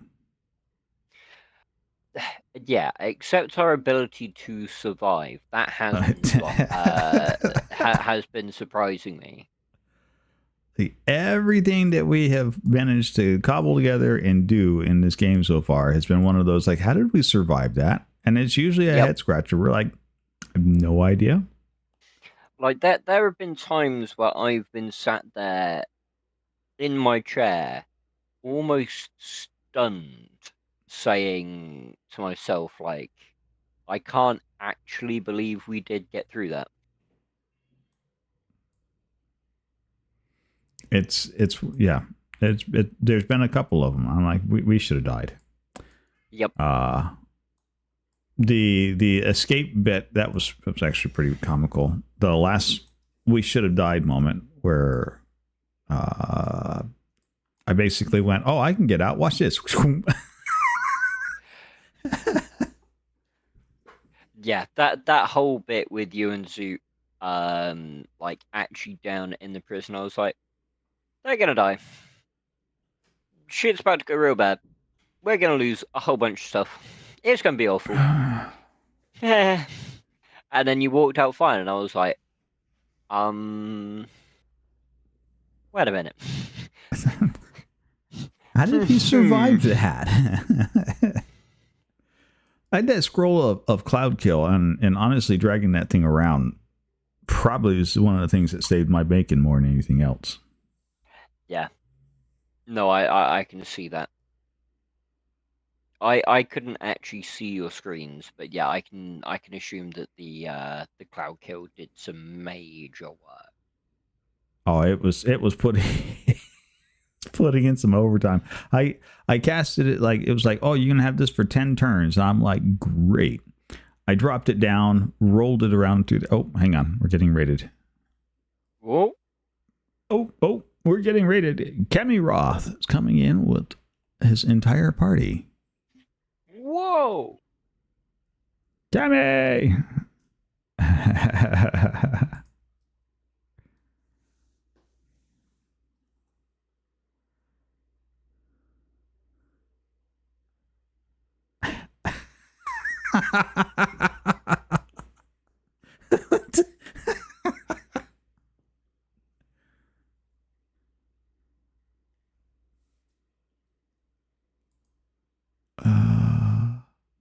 Yo, Kemi, welcome in. Raiders, welcome in. My name is Nori. I am the digital engineer, and tonight is Talk Tuesday. And tonight's very special guest is my dear friend, DM Cerberus Official. Hey there. How are you doing, folks? We are learning all about Cerb. Who's a good boy? Not raid, meant ad, huh? Oh. Apparently they're in an ad. Yeah, for about another minute. They came in just as the ads kicked on. Oh, that's unfortunate. That really is. That's a oof. That's an oof if I've ever heard one.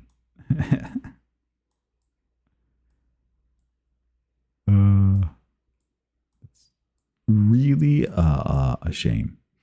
But yeah, I dragged that cloud kill, that scroll of cloud kill, and that 10 rounds that it stuck around for like bread and butter. I drug. Then Zoda shows up into there. Like, I'm coming in to help, and what's he do? Walks right into the cloud kill that I'm dragging around. I'm like, what are you doing? Yep, I did not see that part. I missed that.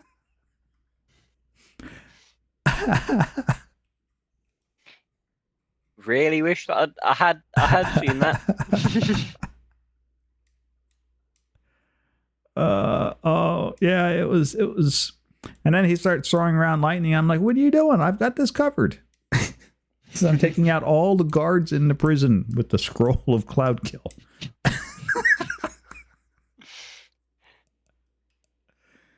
I'm still shocked at, like, all the respect to yous, but how did you get out of that alive?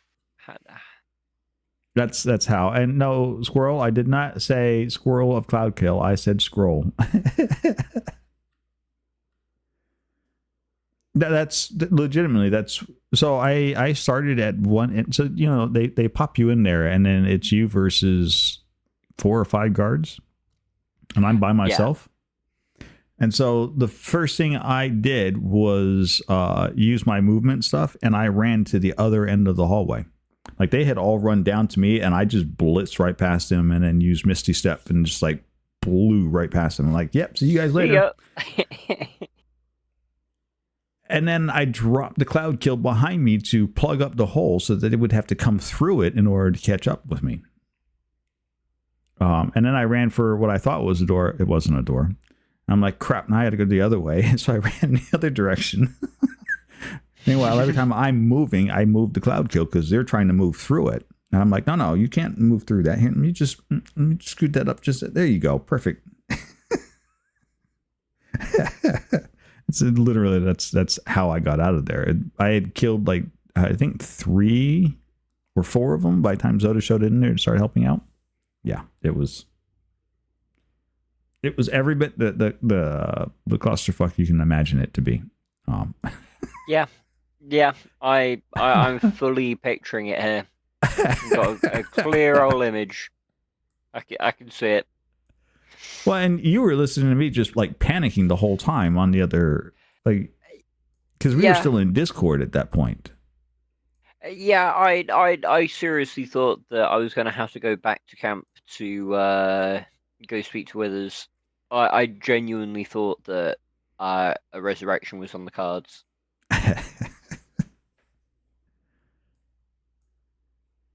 But yeah, I think I happen to agree that particular group. I still do. I think you crushing the Guardian and Brotherford's character at the same time. Yeah, that was just freaking his. Like, I had to just get into range of it, and I just did. Like, it was incredibly close. I had to, like, just about eke out enough movement to make it count. It was fantastic. Well, and again, you beat me to the punch because I was already. I had arrows notched. I was like, I'm just going to shoot the lever. It's fine. I got it covered. That thing's coming down. So one of us was going to squash a Brotherford. I know the betrayal, and he dropped it. I still giggle over that one. It was so good. It was absolutely fantastic. It was a glorious moment. Absolutely fantastic. But yes, welcome in, Raiders. We are talking to DM Cerberus official. Names in the title. Click follow. You don't want to miss out on any one of this guy's fantastic streams when he puts them up there. It's such a good time. We are reminiscing right now over some of the BG3 nonsense that we have so far managed to survive through. I think that's been our biggest thing we've been doing to date at this point. and getting ready I for. think so. As a group project thing, I think this has by far been the uh, longest thing that I've been involved with. Well, since the Denmark series, anyways. Yeah, yeah. I mean, Denmark's pretty huge. It's bunches of people that are always keen for that. Now, speaking of the Denmark series, right? Was there anything in particular that you did on Denmark that really stood out?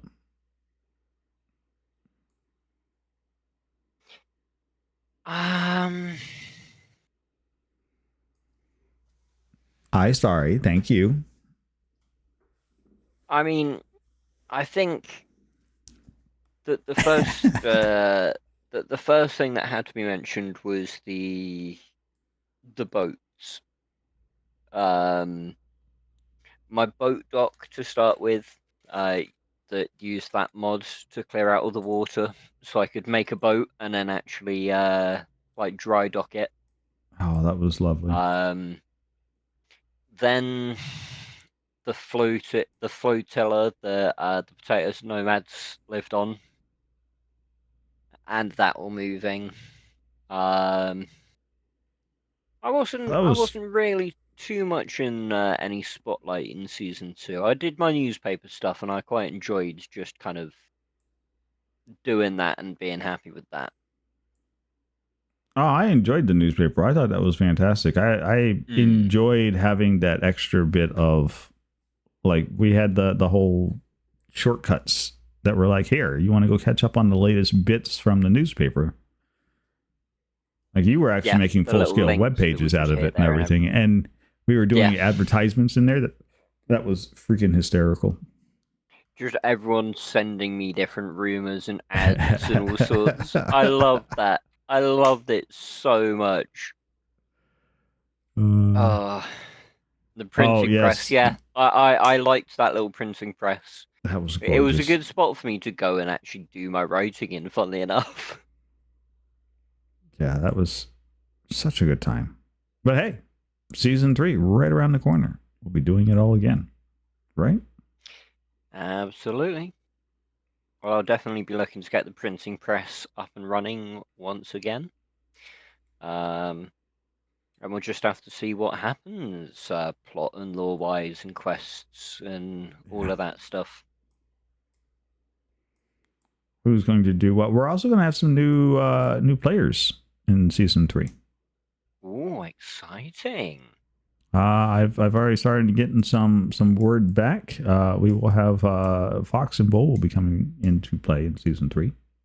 Ooh, nice. I think Squirrel said something about maybe having a friend that they were also bringing in. So we'll see. We'll get some. Ooh. We may be seeing some fresh blood coming in. So that'll prove to be fun. Okay, okay. You love to see it. I loved your obstacle course. You had that jump puzzle in season 2.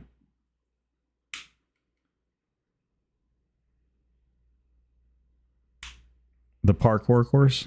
Like, what is the name? I'm like, there's a name for that. I should know what this is. You remember parkour course? You made the thing. In fact, I was the first one to go through it. Was that not Brotherford? Brotherfjords? No, you made the parkour course. Brother for you did the Brojo. I'm blanking. You had it up in the trees. I was hopping from tree to tree. You're like, oh, you should check this out. Yes, I remember now. Yes. Yep. Took me a second. I've done so much parkour stuff in my time in different games and things. Like I just kind of it takes me a minute. one jump course is as good as another, D. All right.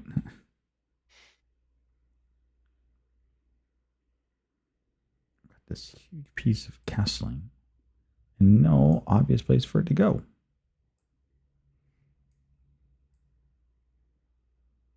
Yeah, that was.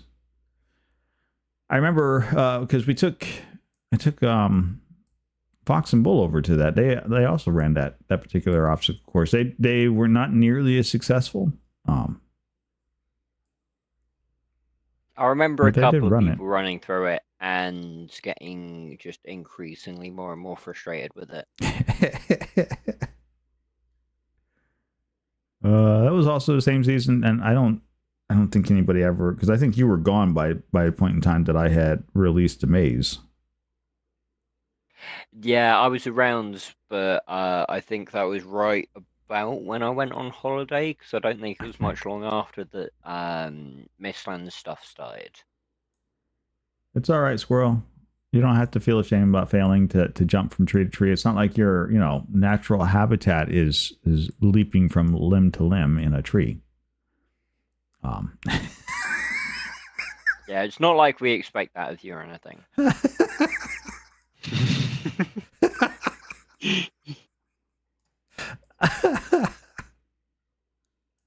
Yeah, Nori. Oh. I said both of us. She said both of us. Okay. You got called out in that too. Ah.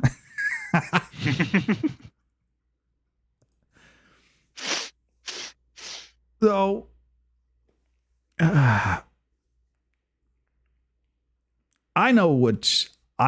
remember this, and I remember talking to you about this, but I am certain that not a whole lot of other people know this half of the story.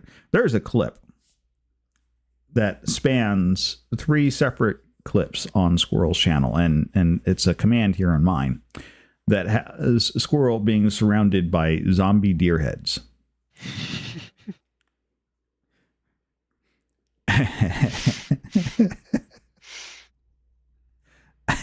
I know nothing of this. I only bring this up because at the time that Wags, Brotherfjord, and myself had hatched this plan and came running through town, we passed you on the sidewalk. You were on the walk path. Yeah, you saw the 3 of us running out of the portal hub at the same time, heading in the same direction. And I stopped to turn around to go say something to you, and you had just taken off and ran. Like, you didn't even stop to go, what the hell's going on? You were just gone. Yep. Like, I saw the 3 of you, saw you go one way, and I was like, I'm going for a walk that way. And just went the complete opposite direction. I was out of there. I wanted nothing to do with what was happening. Yeah, Squirrel. I know it's part of the retelling, Serb noping out. But what isn't part of the retelling, what people don't get, is what was going through Serb's mind the moment that he saw the 3 Onion Knights running from the portal hub, heading in the same direction. I knew there was something Onion related, and I was like, I don't think I want to know. I'm gonna head on out of here. Now here's one. I can't remember if I ever actually mentioned it to you, Nori. Mm-hmm. But back in season 2, Yeah. there was a Potato Nomad banner on the outside of the Onion Knights treehouse. It would be season 1. We didn't have. Oh, that's right. And that was on the outside of the house from from the first couple days that we had those banners on there. And you never ever noticed it, never ever mentioned it, and it just lived there for the entire server. No, I did mention it. It did get brought up on my stream one time. And did it? Yeah, and then I left it there intentionally. I'm like, but you know what? This will be great storytelling potential later on down. I'll figure out something to do with it, and I kept meaning to figure out something to do with that, and it just never occurred. I never came back around to it, and so yeah, it lived there. It stayed there, and it was always one like gentle reminder to go do something, and it just never did. It happens. So if that's what you're asking about, yeah, I know. I knew it was there. I just never got back around to doing anything about it. And I'm like, you know what? It's fine. And at the end of the season, when it was all said and done with, yeah, 88 brain, right? At the end of the season, when it was all said and done with, it just became part of the build. I just like, you know what? It's now permanently here. It's like if you went on season 2 and you go into, I don't know that Wars ever took out the troll head that I stuck in her fireplace. I think that actually stayed there. Ever. Now that you mention it, I think that did. I think that stayed there. Nope. Did you take it out, Wars? Aww. Oh, it stayed there. No, she left it there. Oh, like, it we did put it stay in there. there. I tormented her for that. For like, she was like, "There's one in here. I know it's in here." I'm like, "Yeah." I would walk in there. I'm like, "Yep, I can still see it from where I'm standing at. It's still there." She ranged all over that place looking for that troll head. Yep. The thing is, it was such a compact house anyway. Like, it was really not very big at all. There was almost That's nowhere what to got hide me. that. Yeah, like you did an absolutely cracking job getting it hidden because I wouldn't have been able to. I had to put in some work to get it stuffed up in that chimney. I can imagine. For anybody that doesn't know, the troll heads are large objects. Like, they're not small. And to hang a troll head in somebody's house, you have to hang an item mount and then put the troll head on it, which make and a troll head's easily what I would say like two people standing side by side. Like, these aren't like small things; they're huge. Yeah. Yeah. Once you knew where it was at, you could see the troll hair. It was like, okay, it is blatantly obvious where it's at.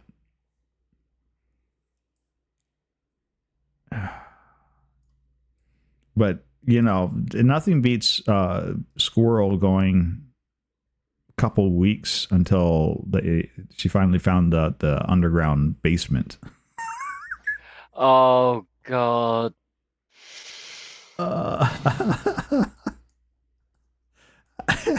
First time I saw those fireworks, and just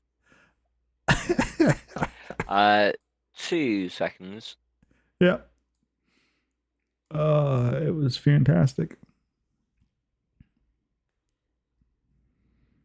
Well, while he's out and about, again, exclamation puzzle. Anybody wants to do the puzzle? I know you were dying in Kino Chat. It was absolutely fantastic. You're welcome to ask any questions. We're happy to get some questions answered from him. I mean, we're having a glorious little chat. Gremlins, I can answer you that question. Who's a good boy? Serve is a good boy. All 3 heads of him.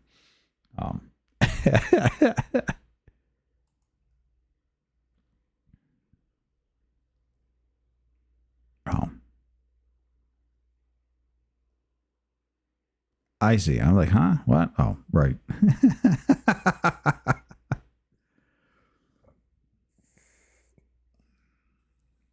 I don't know. Worse. We have not been. I try. I have not been pressing when he's got to go AFK. We will remind everybody that we are currently listening to the fantastic and eminently, personally, one of my dear friends and an absolute all-around, just a fantastic streamer. It is the DM Servers official. If you're into Hades gameplay, you definitely want to check out a lot of his work. He does a lot of really good Hades stuff. I think he was even doing some speed running there for a while. He's also a powerhouse when it comes to Minecraft and Minecraft speed running, parkouring expertise. Does a lot of FPS, Apex and whatnot, and just outright just fantastic. I like listening to him talk. I like having conversations with him. I like watching his streams. Really just a first-rate individual. You don't want to miss any of that. You want to go check it out. It's good stuff. It's good times. and very much so. He's got his little community is very much all inclusive. They will welcome you in with open arms and lots of pranks. Lots of pranks. They'll make you feel right at home.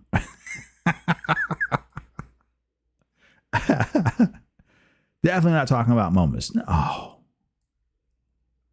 No, I'm talking about we're talking about DM Cerberus official. How's it going, Com? Welcome in. Alrighty, I'm back. Hey, I was welcome just going to back. bed, so I was just saying good night. Yeah, no, that is exactly what Wars was saying. Is they were fairly certain that you were talking about and saying goodnight to Angela. Yeah, that's what it is most of the time. All right, folks, there's a little heart up in the corner of your screen. If it's not lit up, you're doing it wrong. I'm just going to tell you that right now. Gremlins want to know who's a good boy. And I already told her that, we already know who's a good boy. Herb's a good boy. You know it. You know it. Yeah, so you were saying about the fireworks? Like they were just fantastic I had absolutely no context and came running across from spawn. I can't remember what I was doing or where I was going, and it was nighttime, and then suddenly it was light like it was day, and I was like, huh, and looked up and just saw all of these explosions going off, and I was like, I'm not touching this. I'm gonna keep on walking. But I had no idea what any of that was. I didn't even know that you could do that with the cause. I didn't know either. The sad part is so this is how bad this was, right? We were playing and Morning Darkness is like, oh, here, should you ever decide to do a no map, this is how you send for help. And then demonstrated the cores going up as fireworks. I'm like, that's like a Minecraft firework. Hey, Theo, yeah. We are having a fantastic time. Doing a lot of laughing and reminiscing at this point, which is always a good time. But yeah, yep. So Morning Darkness showed me how to do these things. I'm like, and I told her right then and there, I'm like, you should have never shown this to me. Yep, this was a bad idea. That was horrible for you to have demonstrated that this is a thing that you can do in this game, because now I have ideas. And then began enacting those plans. Like, it took me like no time to go from, oh, I can do that, to, aha, I've got target lock acquired. Yes, I already have plans, strategies. It's all set up. I'm ready to go. Now we just need to get up. Very quickly went from, oh, I can do that, to, aha, I can do that. I can do that. Ooh, I can do that. Yep.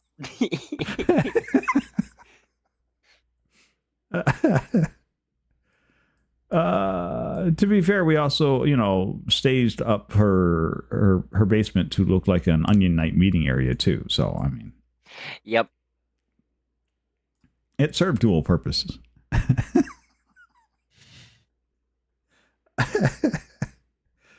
I remember that vividly because Squirrel was in Kino's stream. It was Kino's stream that this was occurring in. This was back when we were all streaming really heavily, and we were doing all kinds of things in each other's streams when we were offline, which was so much fun. And yeah, so Squirrel was hanging in a Kino stream, and we've got Kino running all over the place. As we're like, no, go here, no, go here, follow the lights, Kino. And I thought you had walked into the building because we're awesome, right? I thought you walked into the, because I could have swore I saw your name tag trying to figure out what was going on and where it was happening at. I think I'd walked a little closer because I was incredibly confused, and I was like, I want to just see if I can see anything, and then I kind of just got too close and got spooked and ran. and, I was just like, yeah, no, I'm not getting involved in this. No, oh God, I'm leaving. And that's what I did. Well, Yeah, I just you're a looked out of there. regular. You were at that time. You were a regular veteran of Minecraft shenanigans. Minecraft, yeah, I just didn't I by that point I hadn't made the connection of, oh, I can just pull Minecraft shenanigans here. It hadn't clicked yet.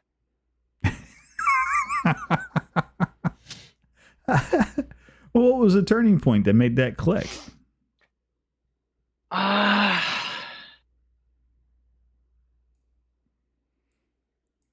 can't even remember. Like, I just woke up one day and I was like, you know what, I'm gonna do this.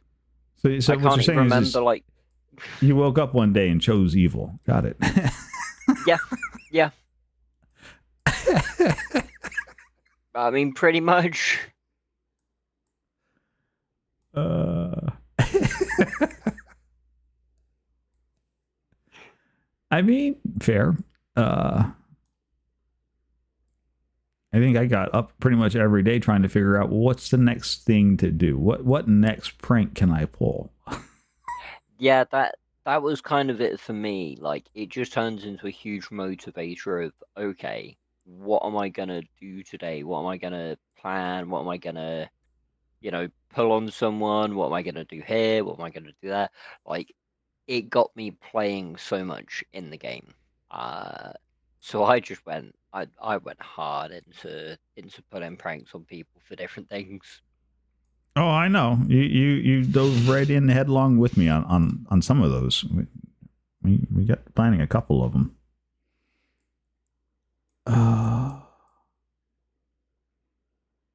And then there was Kino. Kino wanted to get involved. I always felt a little bad. I will be a little honest. I always felt a little bad whenever we picked on Squirrel, just because I knew Squirrel had no means to fight back.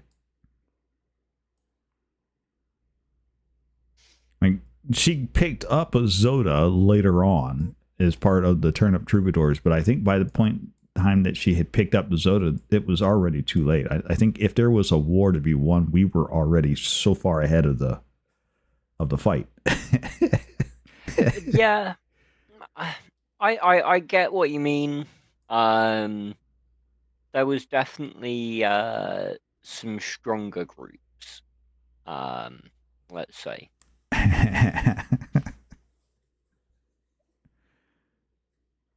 So I did feel a little bad at some points, but Only at some points, though. only at some points. Like, they didn't ever stop me. And I happen to know for a fact that she did in the end of season 1 she ruined my victory garden, man. She came in there and planted turnips all over the place. And I think you helped with that matter too, if I'm not mistaken. I don't know what you mean. I wasn't involved in anything. And I refuse to put any more refuse to put any more vegetation matter in my victory garden. I monolithed it over. Like, I just erected monolith after monolith. Just covered the area. And you guys were like, wait, don't do that. We'll come get it. No. Those are good crops. Just covered the whole thing over in stone. It was such a good time. It's fine.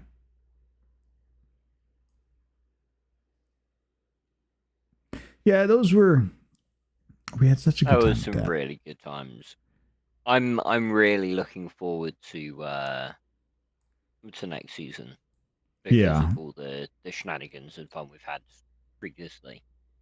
It's going to be Right. so good. Well, and I have it on good authority that us merry pranksters have a reckoning that we're going to be dealing with, because I have been told on no uncertain terms that that Bull is going to start pulling all kinds of pranks and will be the instigator of many such pranks. So we might actually get as good as we give this time around. Maybe. I mean, I'll respect it. If that happens, you know, If it happens. it happens. But I'm not holding my breath on it. I think we'll still run them ragged. yeah, we'll just have to wait and see. I think my favorite commentary that I ever got from Squirrel was that there is no prank that you can pull on me that I haven't already seen. I have seen it all in Valheim.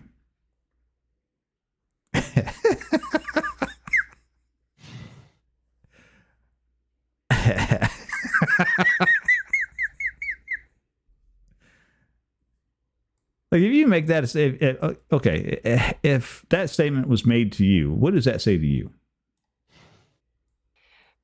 That's a challenge accepted moment right there. That's Right? what that is. I mean, there's no backing down from that. It's like, do what? Oh, really? Yeah. Bet.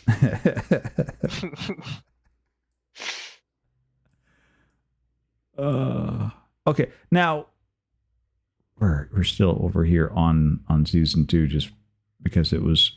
I know that you did some of the quiz things, didn't you? Yeah.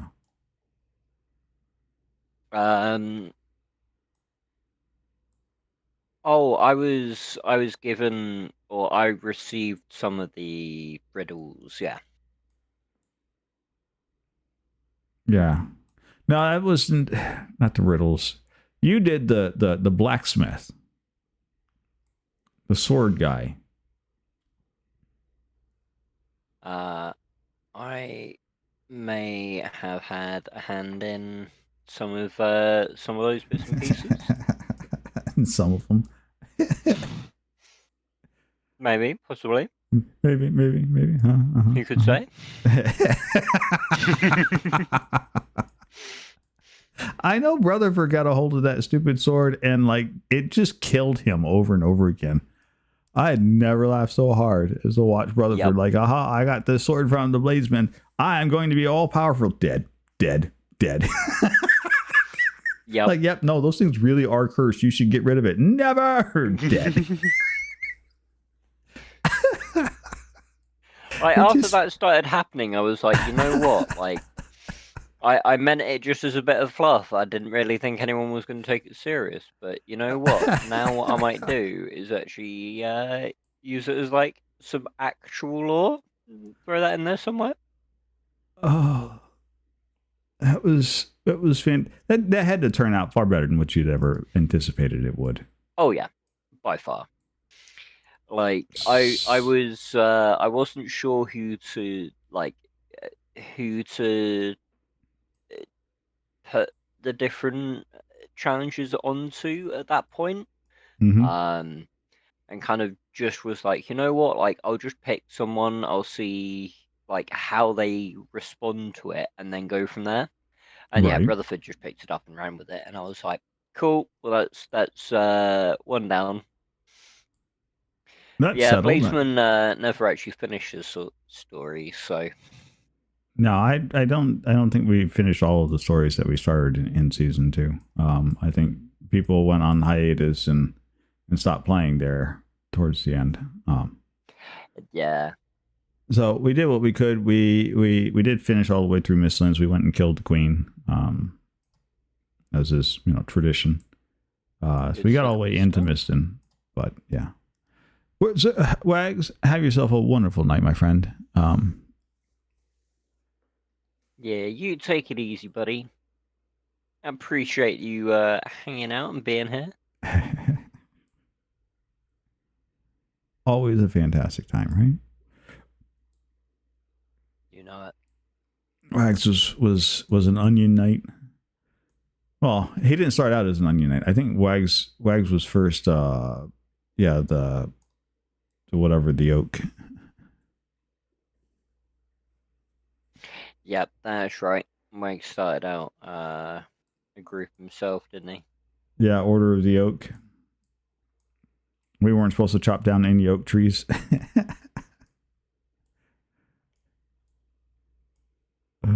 I remember that because I built a treehouse up in his oak. I remember. That was yeah. freaking hysterical. He got so irritated over that. Who put a treehouse in my tree? I also put a treehouse right next to Rutherford's too. Hey, Steamy, welcome in. Hey, Steamy. Now, that's a blast from the past for you, because I believe you were the one who introduced me to Steamy and his partner in crime, Zenolin. Vinite. Yes. So Zen has been someone that's been around with me since I started streaming. And like would join in with community games and the Minecraft stuff I'd be doing. And it's just, yeah, has always been around, been friendly and been involved. So, and then tagged along over to here, really, into the den. Mm-hmm. Well, just goes to show you that you bring good people with you wherever you go. I do my best. Yeah. You did the very best. We already know that, but Steamy would like to know, what is the worst game you've ever played and why? I don't know if I would have a worst game per se, but the worst experience that I've had with the game, I can do that one. So I had never, ever played any of the Civ games. Mm-hmm. And some friends got Civilization 5, I think it might have been, and got it for me and invited me Right. to a game. And I just straight up did not know what I was doing. And they expected me to just pick it up and play the game and get into it. And I just couldn't. Like, I'd never really played anything like that before. I didn't have any frame of reference. And just trying to play a game like Civ where you don't know what you're doing is one of the most frustrating things in the world. It's absolutely the worst. So that would probably be my worst gaming experience. I wouldn't know if I necessarily would have a worst game. Like nothing springs to mind. Now, do you find that people go, oh, well, you're a streamer, so you must be naturally just good at all kinds of games, and like, is that something that you've ever dealt with? Yeah, no, I've got that before, and it's like, well, no, like I don't play games to be good at them. I don't stream because I am good at games. I play games because I enjoy them, first of all. And I stream because I want to entertain other people with my game. So like I've had people kind of make a comment like that. Exactly, Gremlin. The whole, oh, you're a streamer, you must be good at this, you must be good at that kind of comment. Mm-hmm.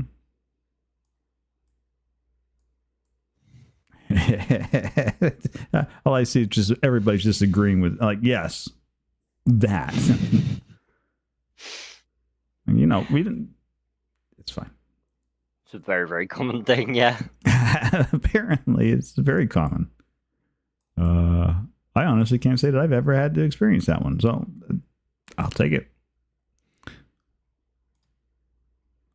I'm just going to move along then.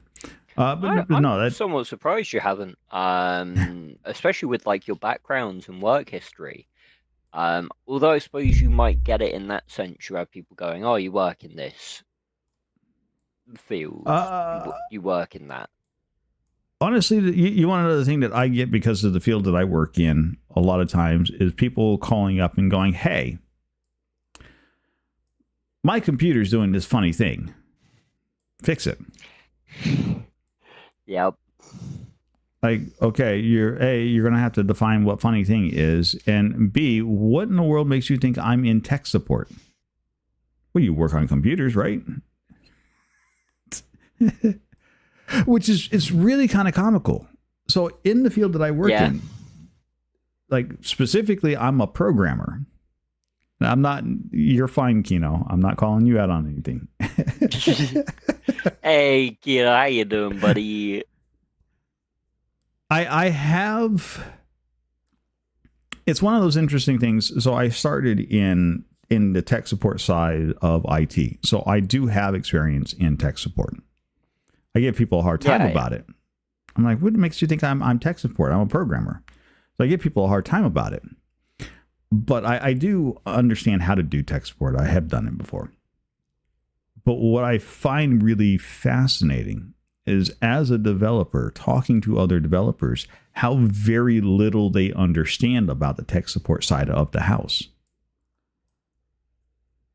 Like, oh, I wrote the program. It's supposed to just work. What do you mean you're having problems? And they don't understand what it takes to even fix the stuff that they write. Like, oh, I wrote the code. It should just work. And you're like, no, you got to fix that. And how very little these guys actually know how the stuff works. It's actually fascinating. Thank you for the alert, Fox and Bull. You would be surprised. I've worked in retail and customer service, so I've been on the other side of it where I've not known, the programming, I've not known the code or anything like that, but I've dealt with the people that have had problems with something and been like, I can't get this to work, and I'm like, what do I do? Right? It's I always find that fascinating. Like, okay, the guys who supposed to know, or the 12th time. Sometimes Gremlins, my code doesn't even work on the 100th time. Software developers are very much so a creature of, we are constantly fighting with insanity. Yeah. When you're writing code, you're literally doing the same thing over and over again, expecting a different result. It's a very definition of insanity. It's absolutely fascinating. But yeah, you would expect the guys who write the code, who built the program, to know everything there is to know about the program, and it's always surprising how very little they actually know about the thing that they wrote. Yeah.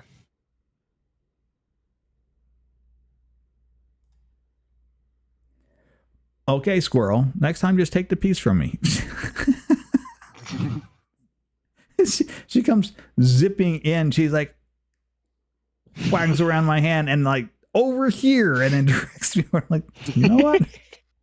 Here, you can just have it. It's fine.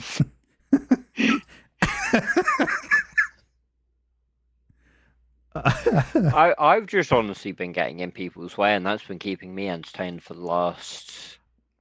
I tell you honestly, if Soda was in here, Soda would take a piece and just take it all the way out to the boondie somewhere.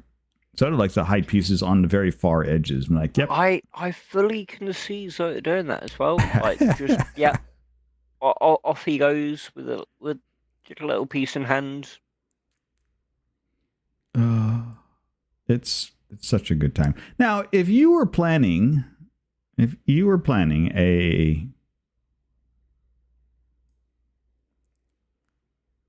I'm going to say this.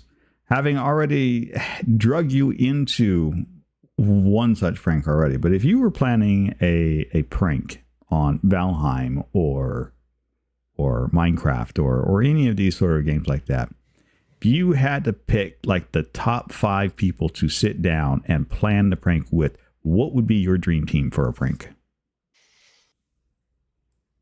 Okay. So, if I'm putting together a team, we're going And big. who would be your target? Like, you can have anybody that you want. Doesn't matter. Sky's the limit. Any famous person or anybody else, they're playing the game with us. You get your choice of target. You get your choice of dream team. What would it be? Okay. So, the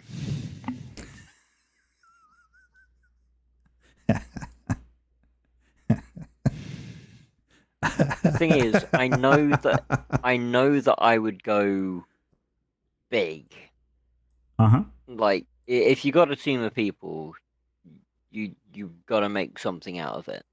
Yeah, you got your choice of like the absolute dream team. You've got to go big. Like, there's no part timing this, right? That's like, oh wait, I can have whoever. Exactly. So I'd possibly keep it more to people that I knew, because I know what they're good at. I'd Right. recruit you for actual redstone work. I'd have you come and help me do the real complicated parts. I'd probably bring Marshy and Mike along, because the two of them will just go and grind and mine or craft or farm or whatever resources we need. One of the two of them will have just gone to gather it and we'll have it. So that'd be 4 of us. No, you're not in the list, right? You're part of it, but you've got 5 people underneath of you. Yeah. Okay, so that's 3 people then. Mm-hmm. You, Marshy, Mike. I think I'd probably target Razlion and Saintly. Razlion because best friend, and Saintly because we all have heard how he reacts to things happening. That was fantastic. So he has such a huge reaction to things that it would have to be him that I targeted. Like it would just have to happen. I thought he was going to lose his mind over the chicken fiasco. Oh my god, he was genuinely so bad. Oh, those fucking that fucking chicken and all that diorite. Oh my god. The thing I vividly remember from that particular scenario was you going, at least it's not me this time.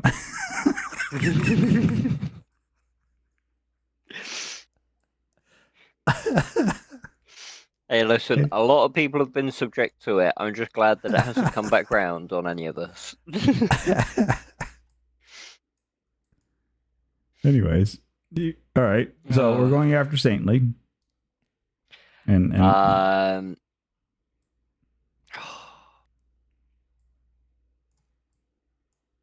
right, you're targeting Saintly and Razlion. You've got Mushy, you, Marshy, Mike.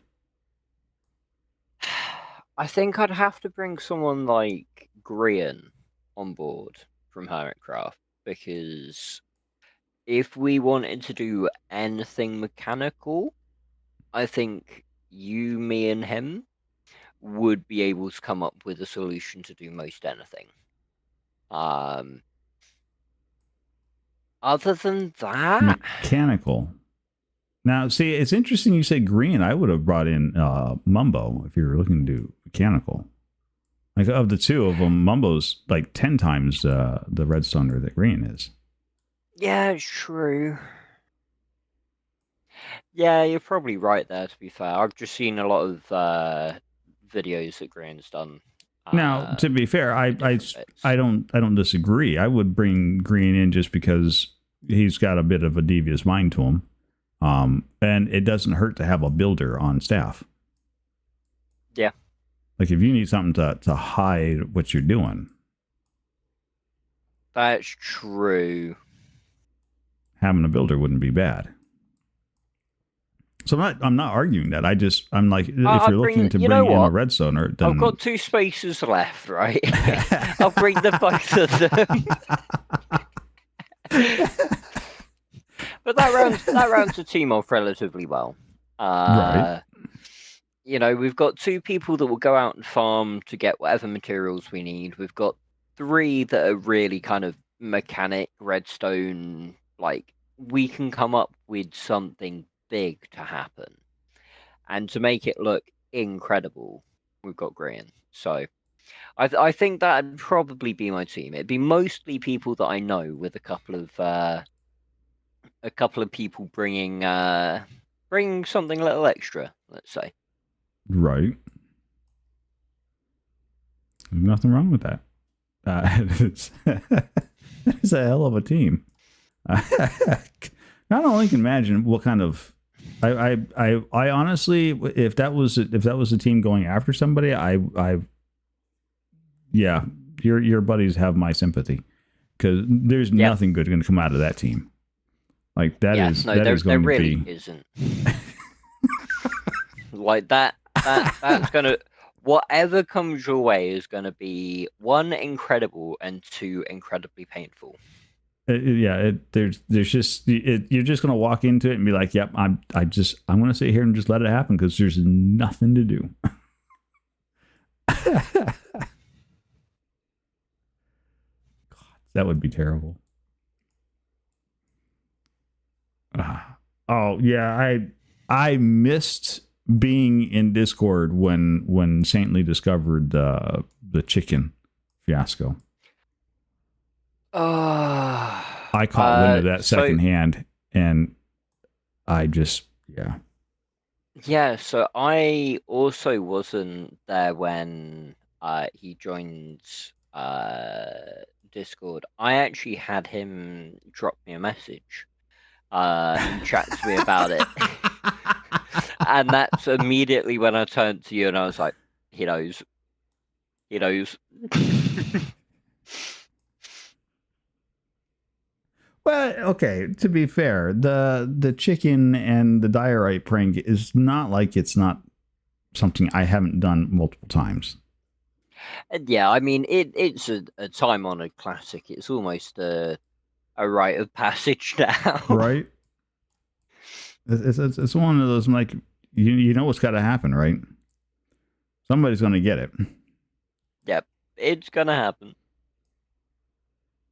I love the fact that you were like, hey, you know what we need to do? Let's go get some wool and let's go do this. And you're like, wait, it's not happening to me? No, we're going to go do it on Saintly. Done. I had never seen you move so fast. I'm okay with this.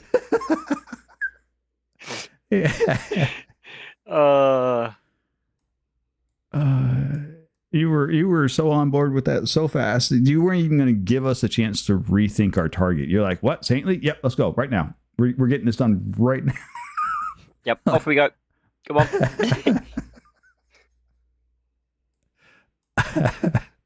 I was not missing up that opportunity. Nope, not going to miss this one. Not me. It's not me this time. Nope, we're just. I'm good with this. It was absolutely fantastic. It was a good time. The server's still kicking around. It's actually still out there. I keep getting on there. I've actually almost finished up the soy sauce. The nice. Fry sauce. Yeah. So the front end is done. All of the piping and plumbing is working, and we have all of the the smokestack clouds going. So yeah, a lot of that is is working well. The train system is going in. So they're working on that too. Excellent. So a bit of Yeah, I this and a do bit of mean that. to keep hopping back in. Oh, I suspect that a lot of people won't be hopping back in for a little bit once the Valheim server goes live. We'll get sucked in over That's there. also very true. You know, but we're all variety players. Like, we like playing lots of different games. So it's Also not. very true. We get dragged in and kind of disappear into different games at times. Yep. Yep. So it's not unusual. It's not surprising. I like the fact that we're now in a better place to be able to handle a server that kind of goes dead for a little bit because people have moved on to something else and they'll come back to it. Whereas before we had to like close up the season because if the server's not doing anything, then it's just Yeah, now it doesn't actually make an impact whether it's running or not. So you can kind of just let it sit there in case anyone wants to get back on it. Yep. And meanwhile, we can continue to host and do other things, and it's not impactful, which is nice. It's nice to be able to have that choice, right? So we've talked about your worst game. What has been your like all time favorite game that you've played? Oh, so I think it's got to be Hades. I've put so many hours into Hades 1. I had Hades 2 bought for me as a gift. And have already put a bunch of hours in, or like ready for, each time, because it's still in early access. Each time they do a big update and each patch and things, I'm logging in to check the game to see what's going on, what's added, what's changed. Like, I'm just so ready for that game fully. But if I have a look on Steam here, Hades, I've got about 450, nearly 500 hours in Hades 1, and that's on this, and I used to play it on an old computer previously, so my hours don't fully line up. Right, no, because that wouldn't transferred over. So yeah, that's probably one of my all-time favorite games is Hades. Like the gameplay, the aesthetic, like the actual combat system itself, I really, really enjoyed. Mm-hmm. So yeah, there's a lot of things that I very much love about that game. Nice. Yeah, I know one. Now, did you get into speed running for Hades, or was this something you were playing around with? I was kind of playing around with it. I wasn't doing anything like majorly. I was kind of more just pushing myself to see how quickly I could do a lot of things. Mm-hmm. But naturally, the faster I got, the better I got, the Yeah, closer I was getting to actual speedrunning times and things. So, and I did at one point properly look into like how speedrunning the game works and things, but I wasn't a fan of a lot of the tricks that were used to be able to get better times and things like that. You could, for example, pause the game and unpause it and just repeatedly do that, moving through the room, and it would Why keep would you? the Oh, timer for the actual in-game incredibly low, because you could still be moving directionally and things like that. And just basically spam pause and unpause, and as you'd like jump forward, you'd move faster. It was a weird behavior that you'd get effectively. right. But people would take advantage of things like that for speedrunning the game. And I get it, like when you're speedrunning, you look for any advantage, but I I've always wished that there was like a authentic speedrunner category when it came to Hades speedruns. Because that'd be something that I'd really enjoy doing. But it's just all one category, as far as I know. Oh, they don't have like no glitches or anything like that. They just get through Yeah, it. so as far as I know, it's all just single category. That's a load. It feels like you give up a bit doing it that way. A little bit. It doesn't play how the game is supposed to be played.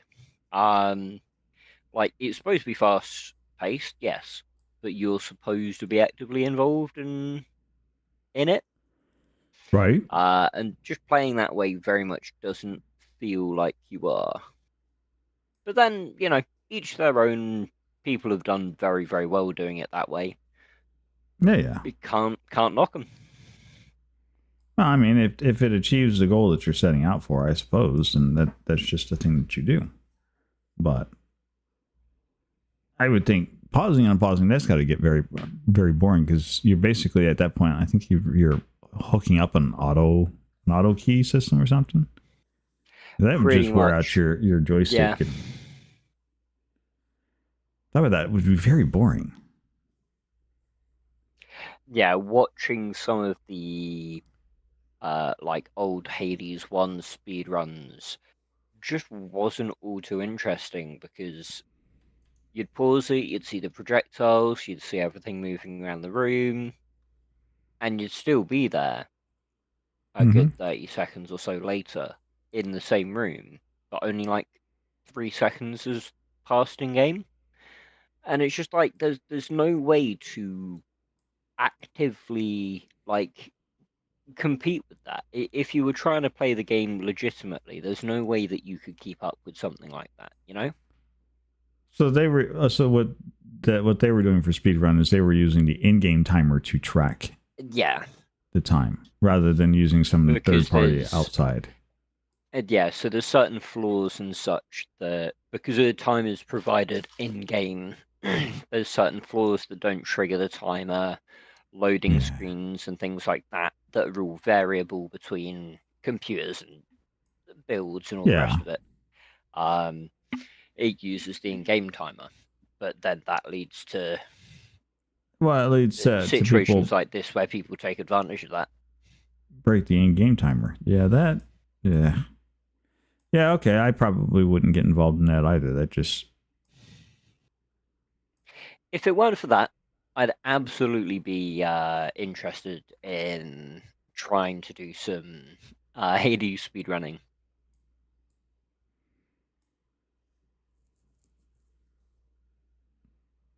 Yeah.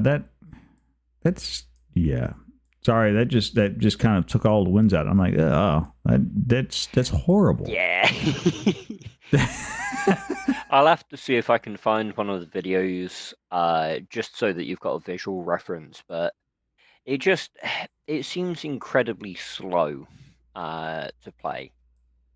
Yeah, how are you going to call it right? How are you going to call? Oh, look, it's speed running. 3 hours later, the in-game timer only says we took 2 minutes. That's not speed running. That Almost, is exactly my sentiment. yeah. It kind of feels like the antithesis of speed running. Like, let's do it the slowest way possible. It's not even regular running. Because all you're really doing is giving yourself a few seconds on the in-game time. You're not actually doing anything to speed up real world time. Gremlins, you're allowed to have little legs. We're not complaining about little legs. Little legs can move just as fast. What we're talking about is the fact that they're breaking up little leg transit time by pausing and unpausing the game. But it still takes 14 hours to get done with whatever it is. It just doesn't feel like that would be speed running. I'm nitpicking. I'm sorry. No, not at all. Like, I completely agree. Like, it it's a bizarre way to play, but that's what the Hades speedrunning scene kind of has become.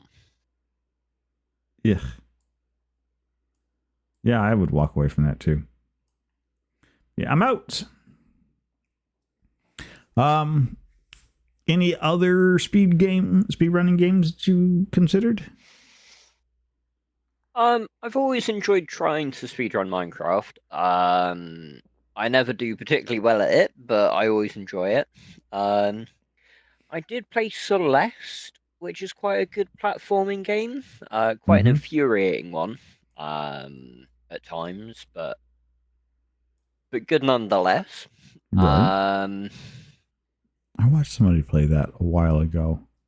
There is no way I'm gonna.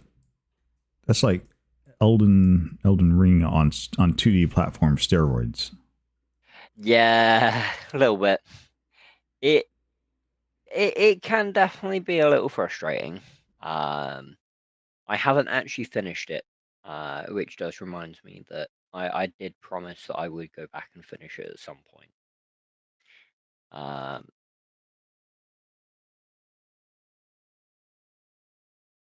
but yeah,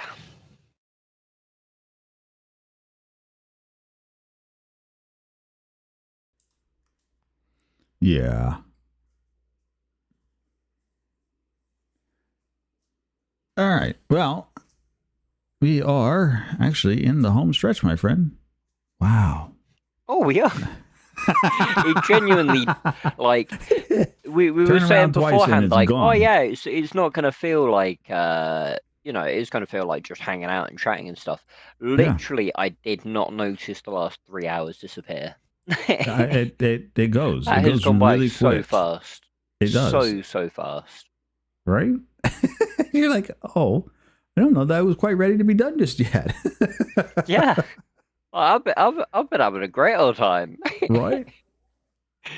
Well, unfortunately, we do have to keep these, but we have a couple more questions before we and a couple more things to do before we finish out for the evening. So you're not quite done just yet. Alrighty. Okay. So we have our two closeout questions, and then you have a choice of who you want to go and send this lovely compliment of people out to go raid. So, Oh boy. Okay. all right. So first question. In the upcoming remainder of this year and whatnot, looking forward towards the future, is there any like big event, big thing that you're planning, that you're considering, that you would like to draw attention to, that sort of thing? Is there anything in your upcoming future you're like, oh, this is going to be really cool. Hey, look out for it. You guys are going to want to be there for it. Now, something that I've been wanting to do for a little while, Mm-hmm. is start up some Minecraft Manhunt stuff again. I used to have an absolute blast with it. People would love coming in and playing around and things as well. So I have been looking into a couple of bits and pieces for that, Mm-hmm. which would mean that people would be able to come and join in and get to chase each other around, murdering each other whilst trying to complete the game. Yeah. um, not particularly. Other than that, I'm going to be moving at the end of the month, so for the next probably month, there's going to be a bit of instability whilst I move house and get settled in Yeah. the new place and things. Yeah. But I'm really excited to get back into streaming and showing off a lot of Valheim stuff, especially with Denmark going to be coming out relatively soon. I really want to have the newspaper showing off a lot of things. So I've noticed that there is a storyline season 3 thing for Valheim on the digital engineering server, but over on my server, I'm also going to be putting Mm-hmm. a newspaper channel so that people can Right. just check out that to keep up with the stories and things going on. Excellent. Um, so yeah, like nothing major, but just looking forward to getting into some funner games with everyone, really. Just getting back into the swing. Well, no, there's nothing wrong with that. That's fantastic, right? Yeah. If you're excited about it, then I'm excited about it. I know we got a lot of things that we were like, oh, we're going to do this, we're going to do this, and trying to balance that. All of the things can sometimes be a little overwhelming at times. But yeah, it's always good to find out what people are planning on, what they're thinking of, what's in their I don't know, I'm going to say window, but that's not really on their horizons, their scopes. Yeah, what's on the horizons for them and things. No, I completely get that. Right. So that's absolutely fantastic. Absolutely fabulous. The other question to round out, if you were talking to a brand new streamer who's just getting started, or even like an older version or younger version of yourself, you've gone back in time, what piece of advice would you give them or yourself with regards to, hey, you're fixing to start streaming? So here are the things I wish I had known it if I were in your shoes right then that you would give to them. Yeah. Not something that I've necessarily experienced, but I've seen other people do it, and it do pretty badly for them. But forgetting the reason why you started streaming. Never forget like why you're doing it. Never get caught up in all the flashing lights and all the glitz and the rest of it. Like remember that reason. Like I said, I'm here just to entertain people with me playing games and being a bit of an idiot. Like I would never forget that. And I've seen other people that have gone into streaming with the noblest of intentions, and those have crumbled away over time with success and things like that. So keeping true to who you are and kind of just following that. Make sure that you remember your reason for it. Remember why you're doing it.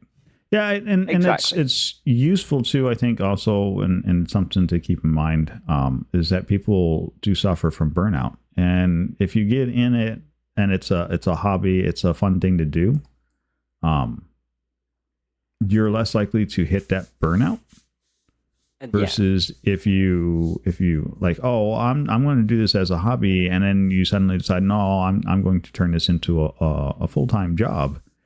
And yeah, you're right. You're forgetting what you're in this for, and yeah, you'll burn out.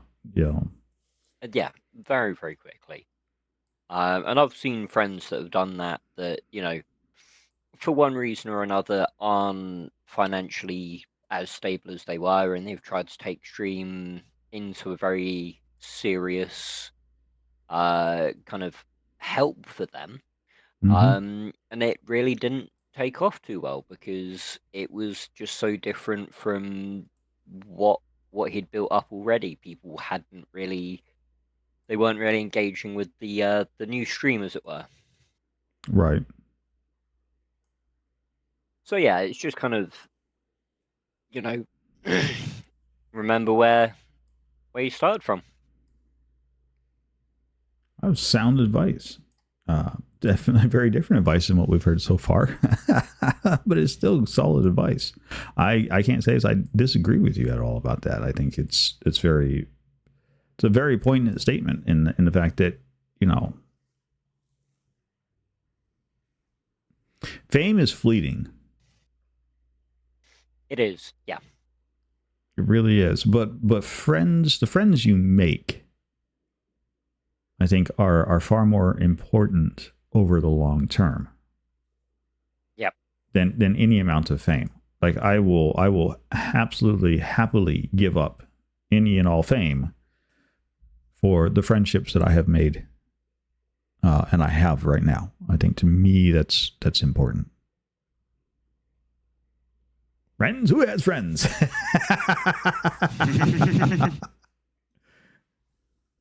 Well, definitely not How this you guy doing, called Brotherford? Rutherford.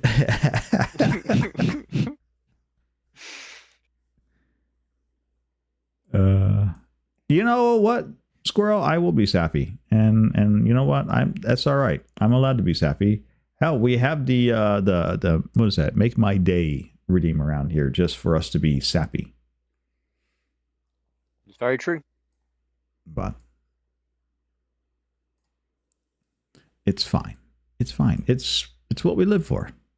But there you go. We didn't quite make it all the way through the puzzle. We did get a good chunk of that done. We've got most of it done there.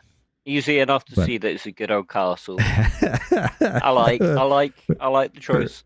for a LARPer, I figured this kind of fit well. We'll give you a castle. I just did notice that there are some Greek sort of accoutrements to the castle.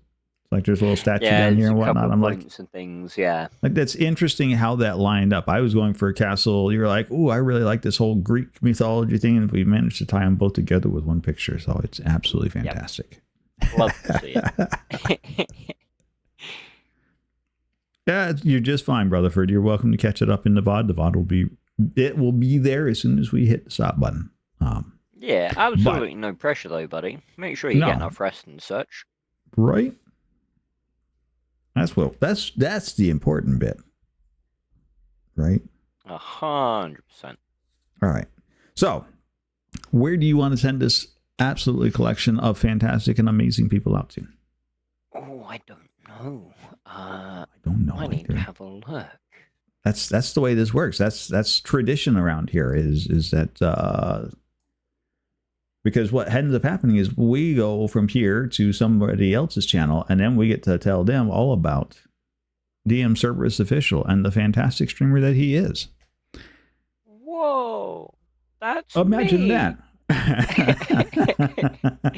Huh?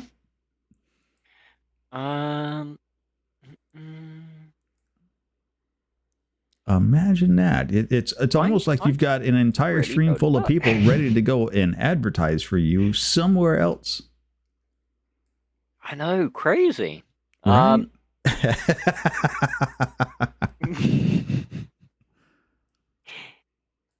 I think we should go drop in, say hello to Salty, see how they're doing.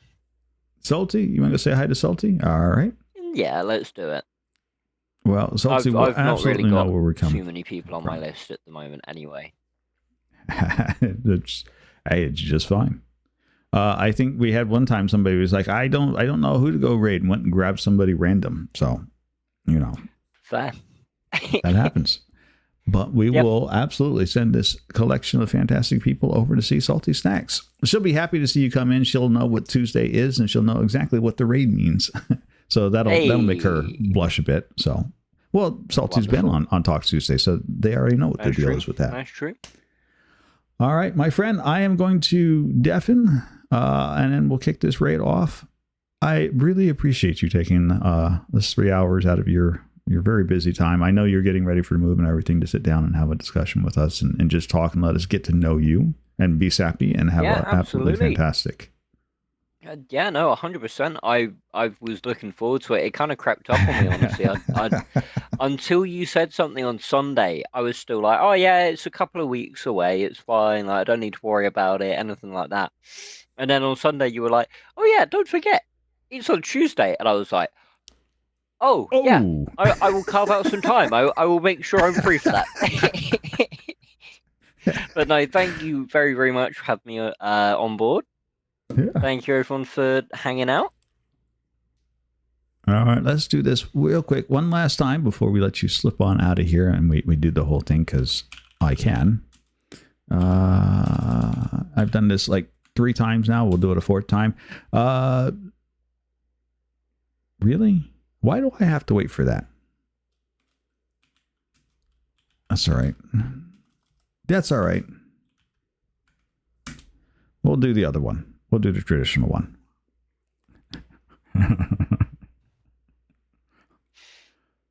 Oh, God.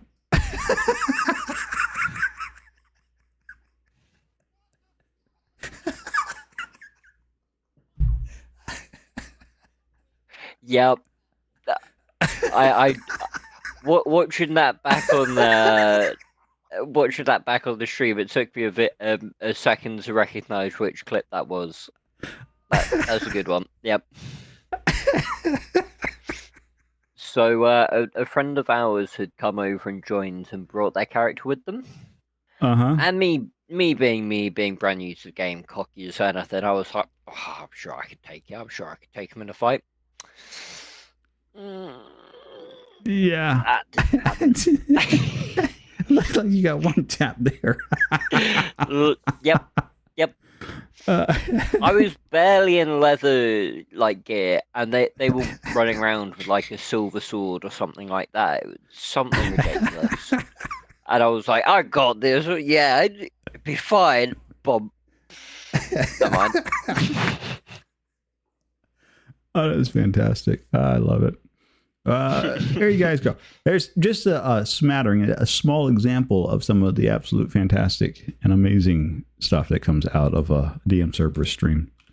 Like I said, it's by far my favorite places to be whenever he's got it turned on. I can't even begin to express you how much. Hey, there it goes.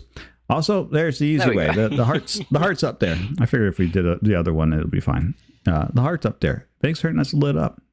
Serious. When this guy goes back to running again, you're not going to want to miss a minute of it. Good stuff. Good stuff. Thank you again, Serb. This has been amazing. Thank you again, Ori. Look forward to Sunday.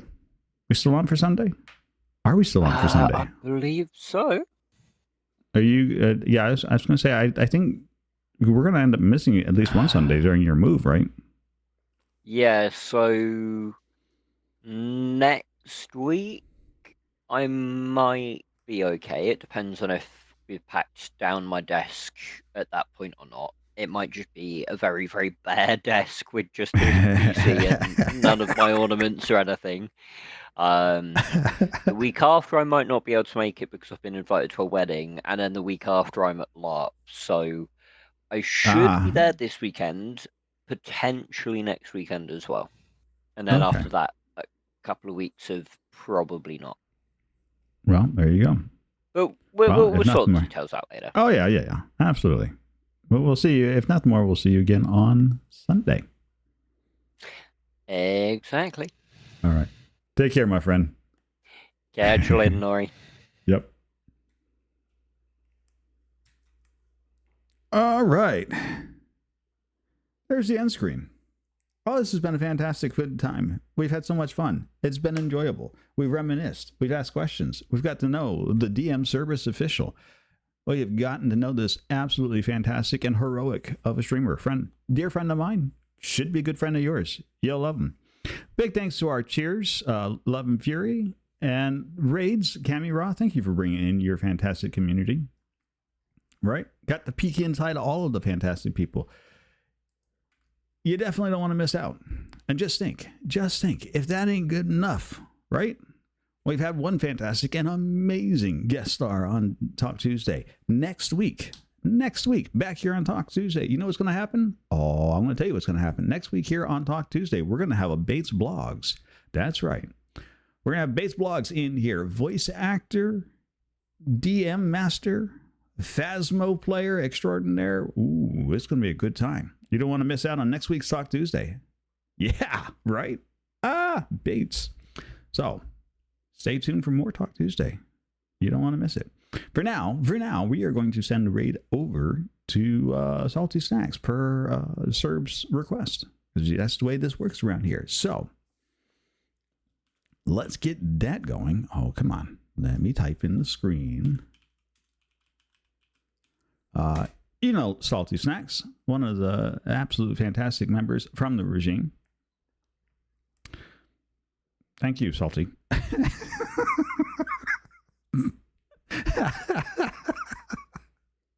Let's go get those ones and zeros. So the first one message is for all you lovely subscribers. The second one's for all you lovely followers. Whichever one you can use, it doesn't matter. Grab it, copy it, get ready to spam it when we get over there. Let's let her know that you're coming from a Talk Tuesday. Let's go tell them all about DM Cerberus Official, our new best friend. And let's just go have a good time at it. And I look forward to seeing you all again on a Friday for our Elden Ring Seamless Co-op. That's going to be a good time. You don't want to miss out on that. And then don't forget, Saturday is going to be Seamless More Story Saturday.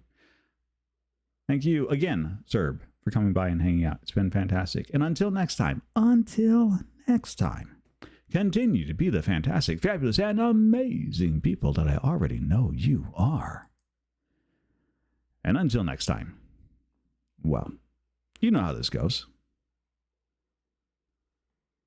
Bye for now.